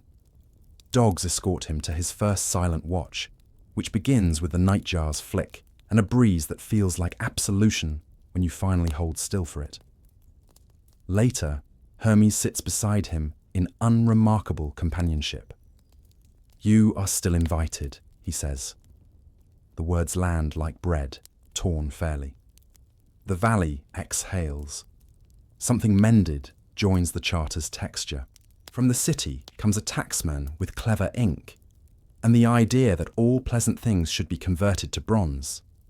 He proposes the lullaby levy, 1 coin per bell ring collected for civic harmony. The valley bristles, the way cats do when rain forgets to be soft. Hermes invites the man into Hestia's circle and ties time to the ledger's strap to scent the arithmetic. "Let us nap first," Hermes suggests. The tacksman smirks. Naps look like escape hatches to those who haven't tried them. Hypnodore curves twice. The room lies down obediently. Even skepticism stretches. The waking note finds the man blinking as if a window he hadn't noticed was opened in his ribs. "Explain the benefit," Hermes says. He blurts truths he didn't plan to admit. City noise, sleepless clerks, a magistrate who measures worth by wakefulness, an envy of this valley's soft law. "We need your quiet," he confesses, startled by his own mouth. Hermes proposes a trade. The bell rings will be counted not for coins, but for copies. The reed scribe will send the Steely's clauses, the nursery bell rule, the marsh tassel truce to the city. In exchange, the magistrate will exempt nap time from market tolls, allowing rest to travel without paying a burden for mercy. The tacksman calculates on air, numbers easier after sleep, then nods. "A levy in stories," he agrees. He lingers to hear a lullaby and finds himself humming on the road back, the tune slipping past gates that stop most things. Weeks later, a notice arrives. A narrow street in the city hung with thyme sprigs. A midday bell allowed to curve once without interruption. The valley laughs, not at the city, but with it, as a stern face relaxes. Hypnodore remains unmonetized, a wealth that increases by being shared. The Steely's copy rides in the taxman's satchel beside a new habit of breathing. Rivers file grievances in floods. After an eager season of crossings, the ford grows rutted, mud sulks, reeds lean like tired scribes. A carp flips near the shallows, its silver side a polite protest. Hermes listens at the waterline. Hypnos leans in, because complaints often hide fatigue. Pan suggests a cadence. Travellers will ford on the bell's second curve, never during the in-between drowse when banks are soft. Watchers space feet like seed sowers, evenly, kindly. The reed scribe scratches a water clause. Rest sets the rhythm of crossings. Children paint small feather marks on stones to show safe entry points. Dogs learn to circle herders away from tender mud. They test it at once. Marsh boatmen anchor midstream to steady poles. Shepherds hum the ford song. The river, pleased with formality that tastes like respect, smooths its annoyance. Silt settles as if it finally found a chair. A heron watches with the seriousness of a magistrate and approves by not leaving. Hermes pours a cup from the old woman's bowl back into the ford and whispers the bell's shape into it. The water carries the curve downstream to where impatience waits without listening. Even Flo has naps, he tells the gathered. We break fewer banks when we keep their hours. By dusk, the ford looks less trampled, more agreed upon. The carp flips again, this time like applause. A child, newly proud, traces a feather on the wet sand and watches it blur at the right speed, not in panic, in pleasure. The river's complaint, heard and answered, dissolves into its work, moving and remembering. On a branch above the Steely, a waxwing preens its slick crest, a dandy with manners. It has a habit of returning what it steals. Berries, attention, the small gasp when light hits its wings. Hermes recognizes a messenger who won't bruise a story. He offers the bird a thread dipped in honey and thyme. The waxwing accepts, tying it to its ankle with the solemnity of a dancer noting ribbon. They teach it routes, valley to market, market to marsh, marsh to hill town to city street, recently decorated with time. The waxwing learns bells by ear and arrives only on waking notes, never ripping sleep like a careless page. Messages are small, water low, goats fine. Envoy returns with humour. Nursery needs more mats, but the bird treats them like treaties. A rumour flutters in. A neighbouring valley scoffs at nap law and boasts of speed. Hermes sends the waxwing with no argument, only a copy of the calendar cloth and a sprig of lavender. It perches on their steelyless fig, looks beautiful, and leaves. That evening, the neighbours try a 2-ring pause and discover their tempers move like fish when not chased. The waxwing starts a fashion. Children wear honeyed threads, promising to carry only gentle news. Adults mimic, tying faint cords to wrists as reminders to land softly. The reed scribe invents a new sign for tablets, a small bird mark meaning read when rested. Couriers in sandals look at the bird with professional jealousy and then, unexpectedly, relief. No one crowns the waxwing, it would ruffle. It rules anyway, by arriving calm and pretty. Hermes laughs, delighted. Truth can be efficient without being loud. The bird peels a berry, drops the skin like a seal on wax, and is gone. Frost draws its own charter on the trough's lip, delicate clauses about slowness. The hills change voices. Sheep wear their breath like scarves. Hermes convenes a winter council. Hestia, the bellkeeper, mothers from the nursery, the reed scribe with hands tucked in sleeves. Dogs curl tighter, inventing circles that conserve not just heat, but intention. They establish winter editions of rules. Hypnodor's tone softens with wool wrapped round the reed mallet. 2 rings signal not just nap, but gather. Share fire, share stews, share stories worth the coals.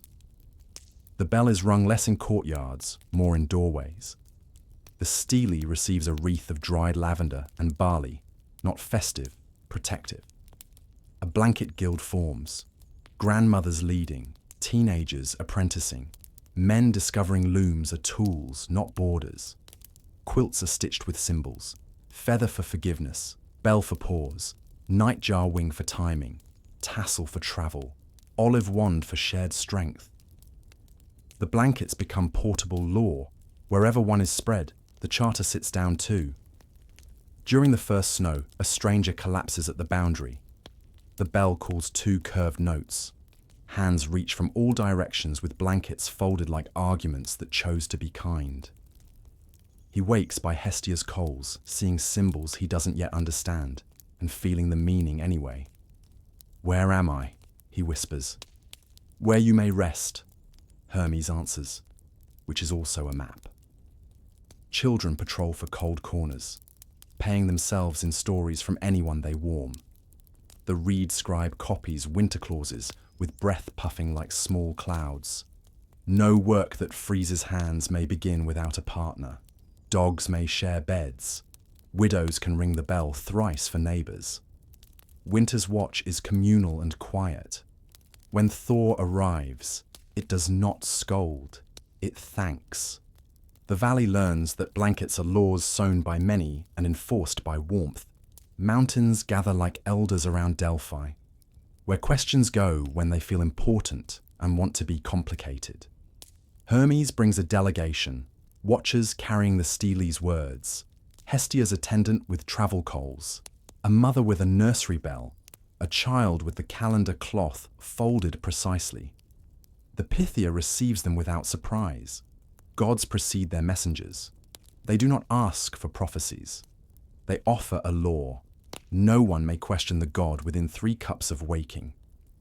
The temple's stewards blink. Order of operations is rarely suggested by valleys.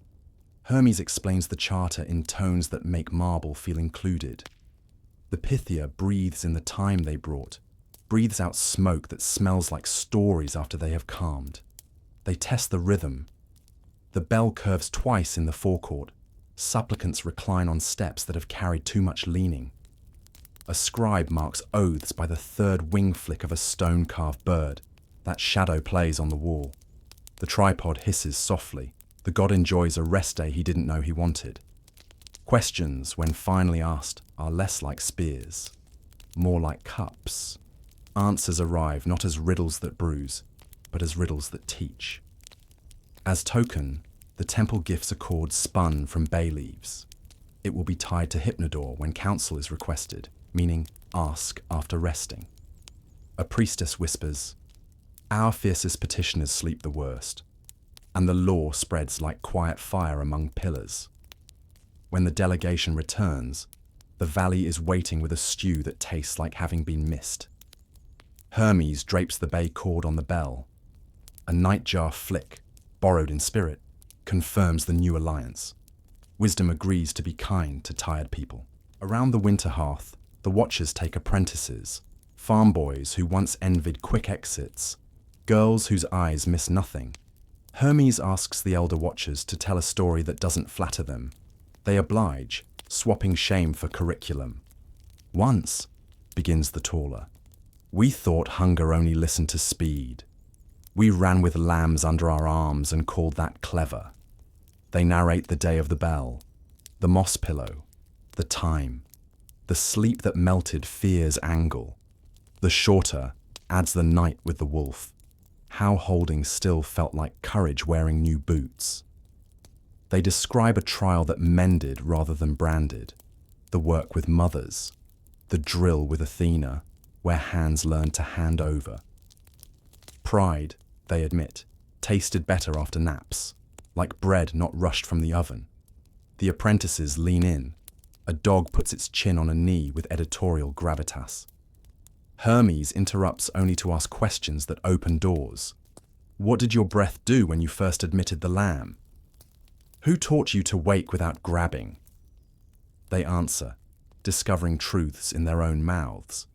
The tale ends with a small oath, apprentices tapping the hawk feather, promising to ring the bell more often than their tempers, promising to carry a sprig of thyme for other people's air.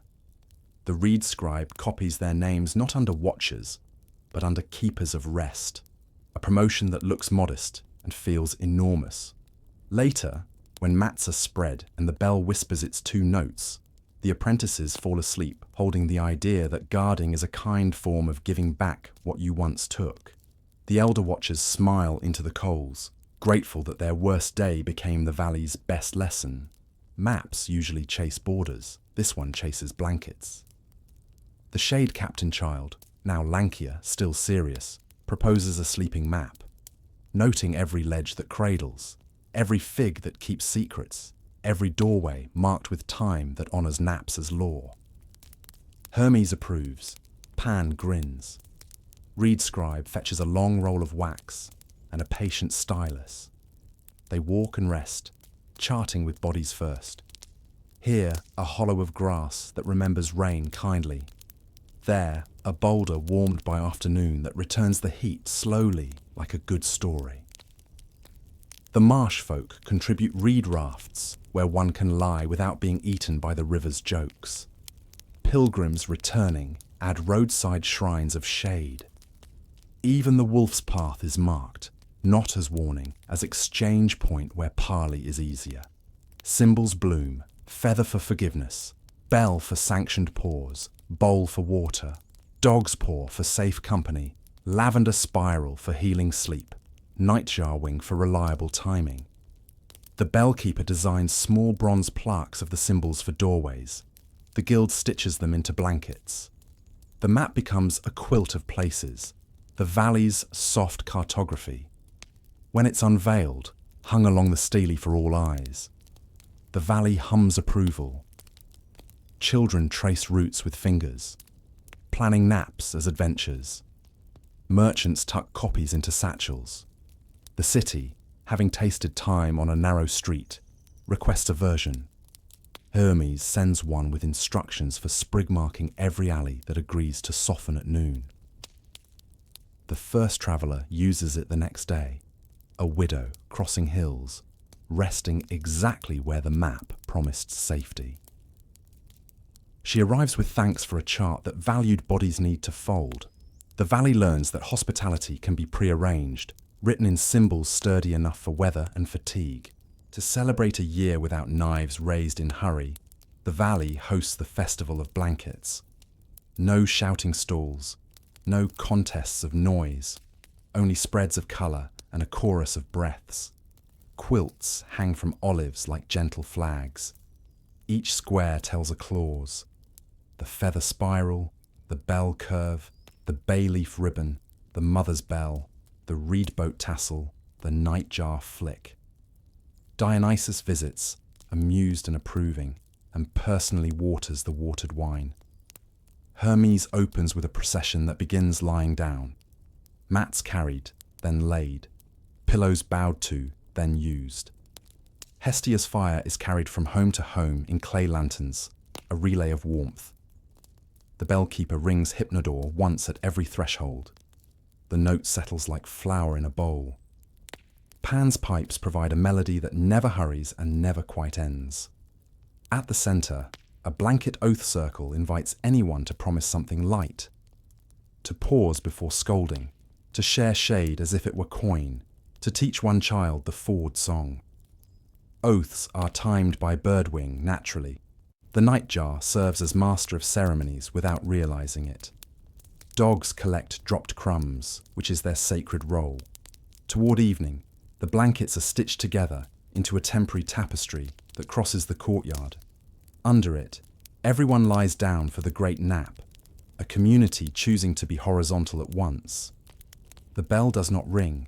It would be redundant. The valley inhales as one body, exhales as one forgiveness. When they wake, lamps bloom. The tapestry is carefully unstitched back into singular blankets, common and personal both. Hermes looks at the faces, crumpled by sleep into identical peace. "We kept the thieves," he says softly, "by keeping the naps." No one applauds. They smile, which is better. Cities learn slowly, and then all at once. The tacksman returns not with coins, but with a grin he borrowed from relief. "Come," he urges. Hermes obliges, bringing the reed scribe, a watcher, and a sack of thyme that makes alleys remember gardens. The city's narrowest street has been renamed by rumour, Siesta Street, and doorways now wear sprigs like quiet heralds. Shops arrange their wares as if they were tucking in customers. Sandals laid like sleeping geese, bread with crusts that look like pillows, jars wearing cloth caps. Hypnodor's cousin, cast by the bellkeeper's apprentice, hangs from a lintel with a bay leaf ribbon. The bell's first curved note rolls down the stone like olive oil down a spoon. Cobbles cool. Voices lose their elbows. A potter places his tools in a circle, not to ward thieves, to teach his hands where to return. A fishmonger, sceptical and therefore honest, lies back on bundled nets and watches gulls become permission. "2 rings," the tacksman whispers, as if afraid to frighten the miracle. "One to wake," Hermes reminds, smiling. The reed scribe teaches the nightjar sign. A boy chalks it on a wall at shoulder height, so tired eyes don't have to search upward. A baker ties a feather charm to his awning, promising no bargaining within 3 cups of waking, and sells the promise with a half loaf named truce. There is resistance, men whose pride has calluses, women whose lists think they are kings. Hermes doesn't argue. He tunes the city to itself. A small phrase for mortar, a longer one for balconies, a patient drone for courtyards that forgot shade. The bell learns the street's accent in an afternoon. The magistrate peers down from his loggia, hears fewer shouts, and feels a stone lift from his ribs. He sends a runner to hang thyme at the court door. When the waking ring arrives, the street stretches like a cat. Deals begin that sound like neighbours borrowing sugar. The tacksman bows to the bell, then to Hermes. "We feared naps would dull us," he says. "They sharpened us where it counts." News flies uphill. A royal accountant arrives with tablets thick as winter bread and attendants who carry abacuses like shields. He inspects Siesta Street, sniffing for inefficiencies the way a hound sniffs for rabbits. "Rest is costly," he pronounces. "Prove its yield." Hermes doesn't bristle. He invites the accountant to Hestia's travelling circle, a carpet of ash-coloured wool, a brazier that grooms the air into hospitality, a bowl that knows how to shine. The bell curves twice. The accountant lies down with the dignity of a ledger set gently on a shelf. Breath rates converge. Cobbles agree to be clouds for a moment. The waking ring arrives, and with it a different arithmetic. Hermes proposes a simple audit, counting quarrels deferred, invoices corrected before ink dried crooked, baskets unspilled because hands woke steady. Shopkeepers produce evidence, a jar of olives that didn't break, a knife not dropped, a sum checked calmly and found kinder to both sides. The accountant records savings in neat script, fewer spoiled fish, fewer cracked tiles, fewer apologies paid in pride. He notes revenues that don't fit columns, neighbourhoods that prefer speaking, dogs that no longer bark at noon, a magistrate whose brow learned to unclench. "We measure bronze," Hermes says, "but we live by breath." The reed scribe suggests a new mark, a feather in the margin meaning soft profit, the kind that feeds tomorrow. Attendants relax visibly, even abacuses look less anxious. The accountant, unable to resist accuracy, inserts a clause in the city rolls. Market tolls paused during bell curve naps. disputes sealed only after a breath length marked by nightjar or child's yawn, whichever arrives first. He has invented mercy with a bureaucrat's pen, and seems astonished to like it. He leaves a token, a wax seal stamped with a crown above a feather, authorizing Hypnodor's cousins in any quarter that hangs time. Kindness accrues, he writes, the most radical sum he has ever totaled. A traveller arrives with a smile that has learned too many harbours. He gives 3 names by sundown and none by moonrise, yet his hunger is honest and his feet speak in calluses. Hermes recognizes the type, cleverness that can be kind if shown where the door is. The valley, practiced in welcome, rings the bell and widens Hestia's circle. The man admires the steely, smirks at the idea of naps as law, and pockets a time sprig as if testing the valley's patience. Hermes does not disapprove. He tunes. Bread is cut, watered wine is offered. The nightjar flicks the third wing exactly when the bowl is filled. Oaths land on that beat, Hermes says. Oaths float elsewhere and drown. The traveller tells stories that sound like nets, islands that smelled of figs and danger, kings whose beds disliked strangers, a cave with an owner's temper. He yawns mid-boast, caught by the bell's curve like a fish caught by gentleness. I could steal your bell, he mutters, eyes closing despite himself. Not with full hands, Hermes replies. We keep them busy with comfort. In the morning, the traveller requests parole to test the marsh truce.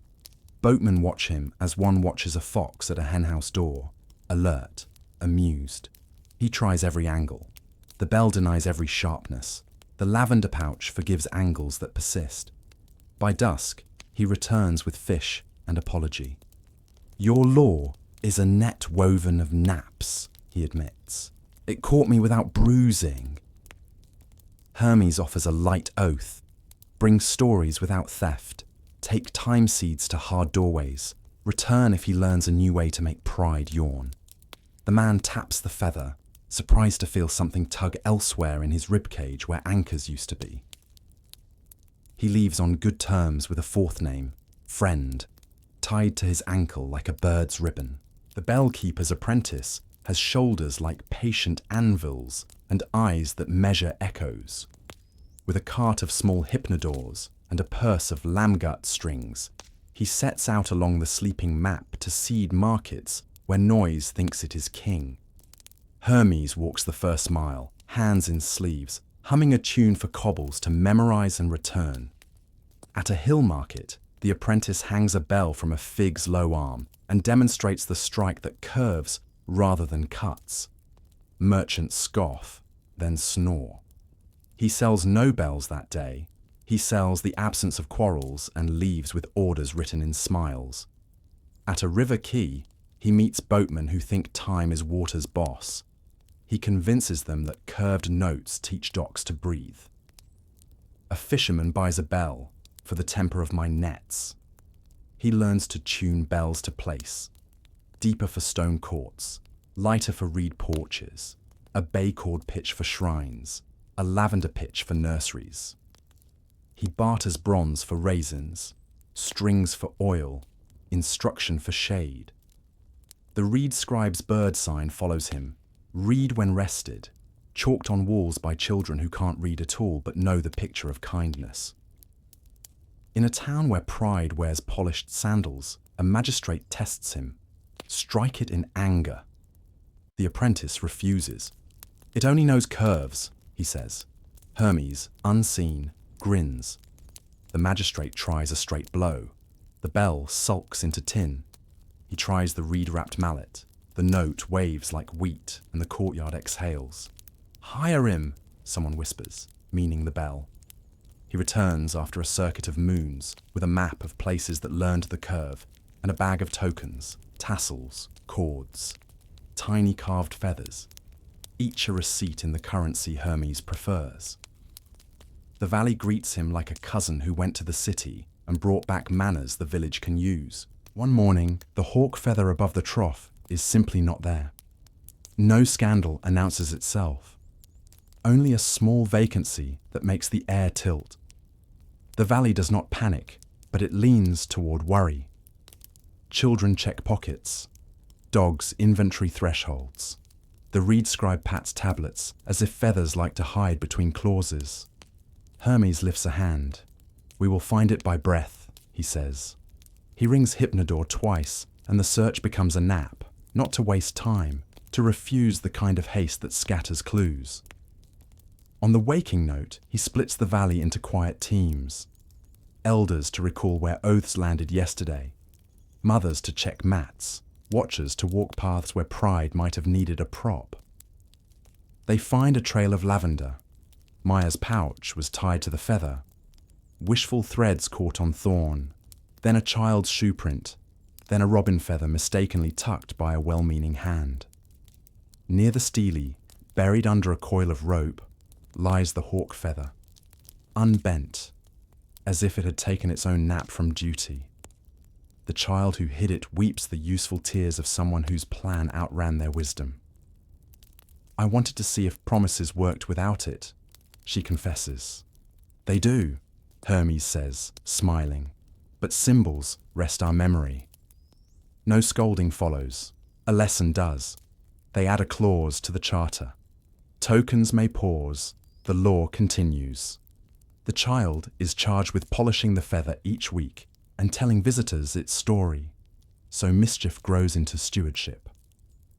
The reed scribe writes the day in a calm hand. The bell curves a forgiving note. The valley propels itself back to ordinary work, with relief shaped like laughter. At dusk, the feather returns to its place. It seems lighter, not from loss, from having been searched for by gentle methods. Hermes touches the quill. Objects do not hold our promises, he says. They help our hands remember how to hold them. The longest day arrives like a guest who lingers, lovely and too much. Work expands to fill light. Tempers keep pace. The bell's curve dissolves in glare. Even dogs consider barking at the sun. Hermes squints up the hill where Apollo keeps a pavilion of respectable brightness and whistles a tune that means, "Brother, bring an umbrella." Apollo comes with a canopy of woven reeds that distills sunlight into honey instead of fire. "You ask the day to nap," he teases. "Only a little," Hermes answers. They rig shade over the trough, over the nursery bell, over the threshing floor. The bellkeeper wraps mallets in cool linen. Hestia moves the hearth to its evening voice earlier than usual. They adopt the solstice clause. 3 shorter naps instead of 1 long one, signalled by a triple of very soft notes. No tasks that require staring at brightness. All negotiations held with backs to the sun. The nightjar cedes timing to a daytime ally. Cicadas, who click a slow metronome from trees that learned patience from roots. Children fan elders with fig leaves. Mothers decant quiet from jugs. Even the ram named Old Worry chews like a metronome and wins applause. There is one near fray, a ladder, a high branch, a prideful reach. Apollo shades the scene with a wrist. Hermes taps the ladder and plays a chord that feels like lying down. The worker descends laughing at himself. "Your light has manners today," Hermes tells the sun. Apollo bows ironically and accepts watered wine at noon, a historic concession recorded by nobody and remembered by everyone. At dusk, the day finally honors the exit. The valley keeps the vigil not by staying awake, but by refusing to be annoyed by duration. The bell sings a single low thanks. Solstice, Hermes says, means we learned how to rest even when time tried to boast. A caravan from rock-carved markets arrives, led by Nabateans, whose eyes have read water in stone for generations. They bring dew nets, fine woven veils that drink the night and pour morning into jars. Hermes greets them with shade, bowls, and the bell's polite arithmetic. The leader, a woman whose hands have lifted more burden than most arguments, touches the stele and nods at the clause about travel bells. They set dew nets at the grove's edge. Before dawn, the nets bead like necklaces the moon forgot. We water our naps, the leader jokes softly. They propose a trade, dew craft for napcraft, doorways marked with time in their canyons, bells taught to echo in stone mouths. Marsh boatmen arrive to listen. Water knows kin when it hears breath. They test a canyon bell. The apprentice tunes a bronze throat to speak in curves that bounce kindly between walls. The first two notes roll down a ravine and return as a lullaby that seems older than rock. Traders sleep safely, spend better, the leader observes, making economy bow to rest without embarrassment. Hermes shares the nightjar wing timing and the mother's bell. The caravanists offer a dew right for courtyards, a net strung across a square that grades the morning into tenderness. They knot a crimson cord to the feather as token, the colour of rock that learned to burn gently at dusk. Children will copy the cord into quilts. The city will hang nets over Siesta Street and wake with water no well had to argue for. As they depart, the leader presses Hermes's palm with a small jar sealed in wax. Emergency cool, she smiles. He tucks it where pride can't find it. The valley drinks dew that day and is not ashamed of gratitude. The bell curves twice, and even the sun tastes fresh on its own tongue. Some afternoons the wind arrives with news from Long Sand and insists on telling it all at once. The sirocco pries under doors, makes tempers chafe. Hermes climbs a ridge and addresses the air as one addresses an uncle, respectfully and with a plan. Aeolus, keeper of gusts and gossip, pops his head from a cave as if from behind a curtain. "You rang?" he bellows, although no bell could claim him. Hermes proposes an arrangement. The wind may speak strongly only between the bell's two curved notes. In the long exhale between, it must change to a telling fit for blankets and bowls. Aeolus laughs like sails filling, and then, curious, agrees to a trial. Pan stands at the ridge with a reed bundle that translates gusts into vowels. The bell curves. The wind roars briefly. Doors clap. Dogs blink. Then softens into a warm hush that smells like spice roads and distant oases. In the valley below, people adopt the sirocco clause. Shutters set to half. Jars kept lidded. Arguments postponed until hair lies down. Hestia moves coals inward. The reed scribe weights tablets with smooth stones that think slowly. The nightjar, affronted by day, delegates to wind chimes that only work when Aeolus keeps his end. Children giggle watching laundry become flags then fall into truce. By sunset, nobody is sand-scraped. Nobody has chased words across courtyards. Aeolus returns, pleased to have been treated as a negotiator rather than a weather. He hands Hermes a string-tied pouch of breezes labelled for use. North for patience, west for jokes, south for naps. Hermes tucks it beside the dew jar. "We'll use these when pride sweats," he promises. The sirocco clause becomes a line on the sleeping map, little swirl icons where wind agrees to be a lullaby after its speech. The bell holds authority even over air. Or perhaps it teaches air to remember that power can be timed the way kindness is. Children grow taller than their first titles. The shade captain, once a solemn child with ropes and knots, now stands eye to bell and has a step that makes thresholds feel respected. Hermes calls a small assembly under the fig. Athena's bay cord hangs from Hypnodore. Maia's lavender keeps company near the Stele. Pan tunes background courage. "Every law wants a steward," Hermes says. "Someone mortal enough to understand tiredness and stubborn enough to keep the curve." He presents the olive wand to the shade captain, now steward of rest. Two snakes appear, read the moment with tongues that know symbols, and coil around the shaft as if to test the new keeper. The steward doesn't flinch. They settle into a double spiral of ascent. Responsibilities are spoken plainly. Ring the bell without drama. Add clauses when kindness learns new tricks. Travel to neighbours when rumour knots their sleep. Accept apologies with the gravity of bread. Remind Hermes, if ever he forgets, that rest belongs to everyone.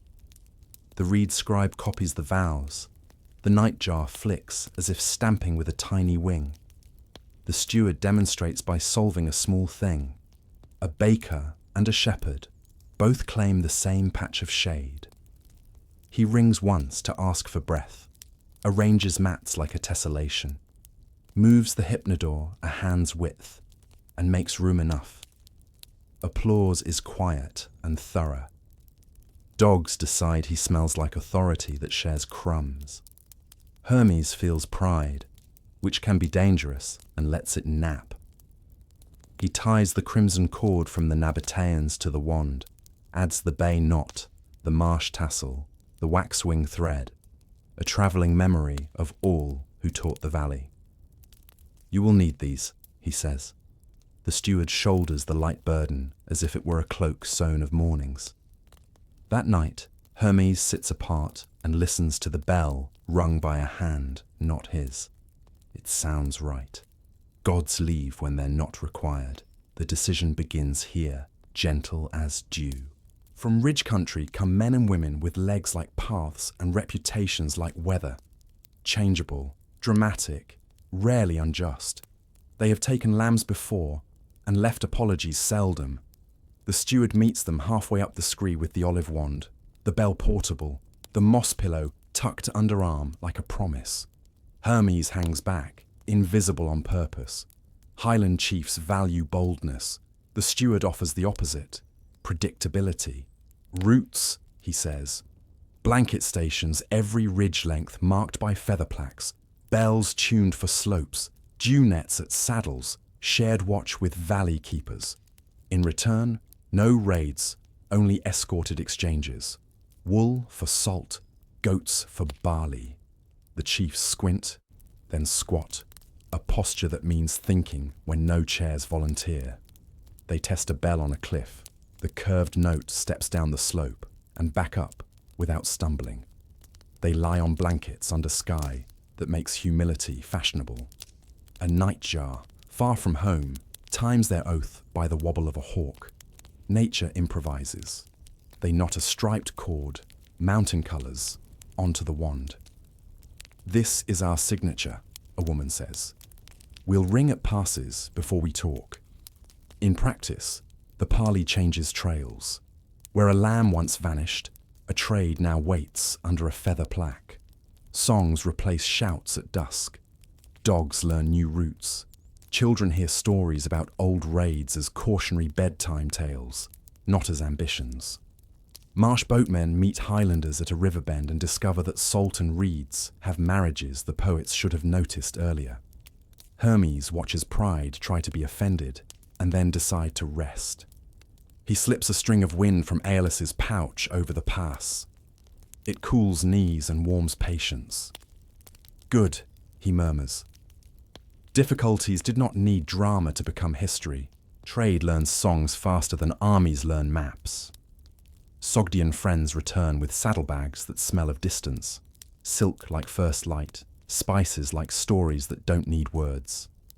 They have news stitched into their coats, way stations where bells now curve, canyons with dew nets, a desert well whose shade is worth more than bronze. Your charter travels, their leader says. It naps across mountains. They ask for copies to carry farther, beyond the Oxus, into markets where sleep is sold as a luxury instead of a law. The reed scribe brings a stack of wax tablets and a clever trick, icons instead of prose, for tongues not fluent in Greek. Feather, bell, nightjar wing, bowl, paw, tassel, bay leaf, lavender spiral, dew net, mountain stripe. Read with your breath, Hermes says, and the traders grin. They already do. They add their own clause for caravan law. No bargaining within 3 cups of untying baggage. First bowl of water to animals, second to guards, third to cooks, then nap, then prices. The steward stamps approval with the portable bell's voice. Marsh boatmen bring news that the city's siesta street has begotten twins. alley of breath and courtyard of soft profit. Everyone laughs at the accountant's accidental poetry. As the Sogdians depart, they tie a thin thread of real silk to the wand. It looks like a ray of dawn glued to wood. To remind you that softness travels faster when it shines, the leader says. The waxwing messenger takes a tiny scroll to fly ahead. Hang time, expect bells, prepare to like it. The bird preens, having discovered international work. Hermes watches the caravan shrink to beads on a string laid over hills. He feels the valley's law stretch without tearing. Go, he whispers to the charter. Turn far places into neighbours with naps. Gods leave like good hosts, after the floor is swept, before the party notices. Dawn finds Hermes by the trough, touching each token on the wand. Bay cord for council, crimson for dew, tassel for rivers, mountain stripe for passes, silk for far markets, waxwing thread for tender news. The feather trembles with a breeze that has learned its manners. Hypnodore waits, not possessive, only ready. He walks the valley once, unaccompanied. The nursery bell drowses in the fig's shade.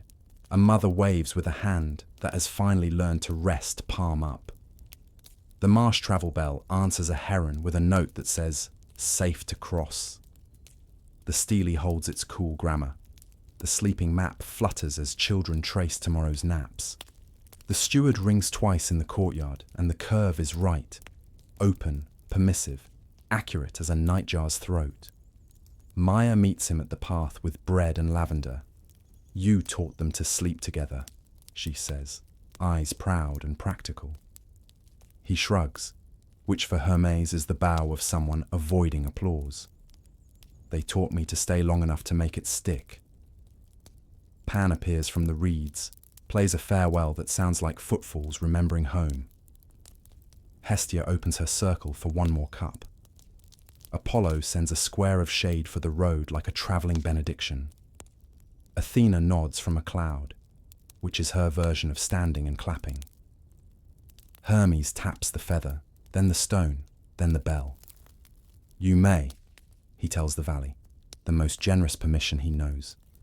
To the steward, he hands a small pouch, dew for fires, breezes for tempers, a spare string for days when sound breaks. Spend these slowly. The steward, older in the correct way, bows. He steps onto the sleeping map, then off the edge of it, winged sandals remembering how to be quiet. Behind him the bell curves once to bless the leaving, once to bless the staying. The last note thins into a thread you can tuck under your pillow. The valley keeps the watch. Hermes goes to find the next quarrel that wants to nap. The road narrows into quiet, and the dust settles where sandals have already forgotten to be urgent. The bell is still, a curved moon sleeping on its hook. The feather rests above the trough as if the air itself had agreed to sign without a hand. Somewhere, a nightjar keeps the secret cadence of dark. Somewhere, a dewnet sighs with the last coolness of dawn.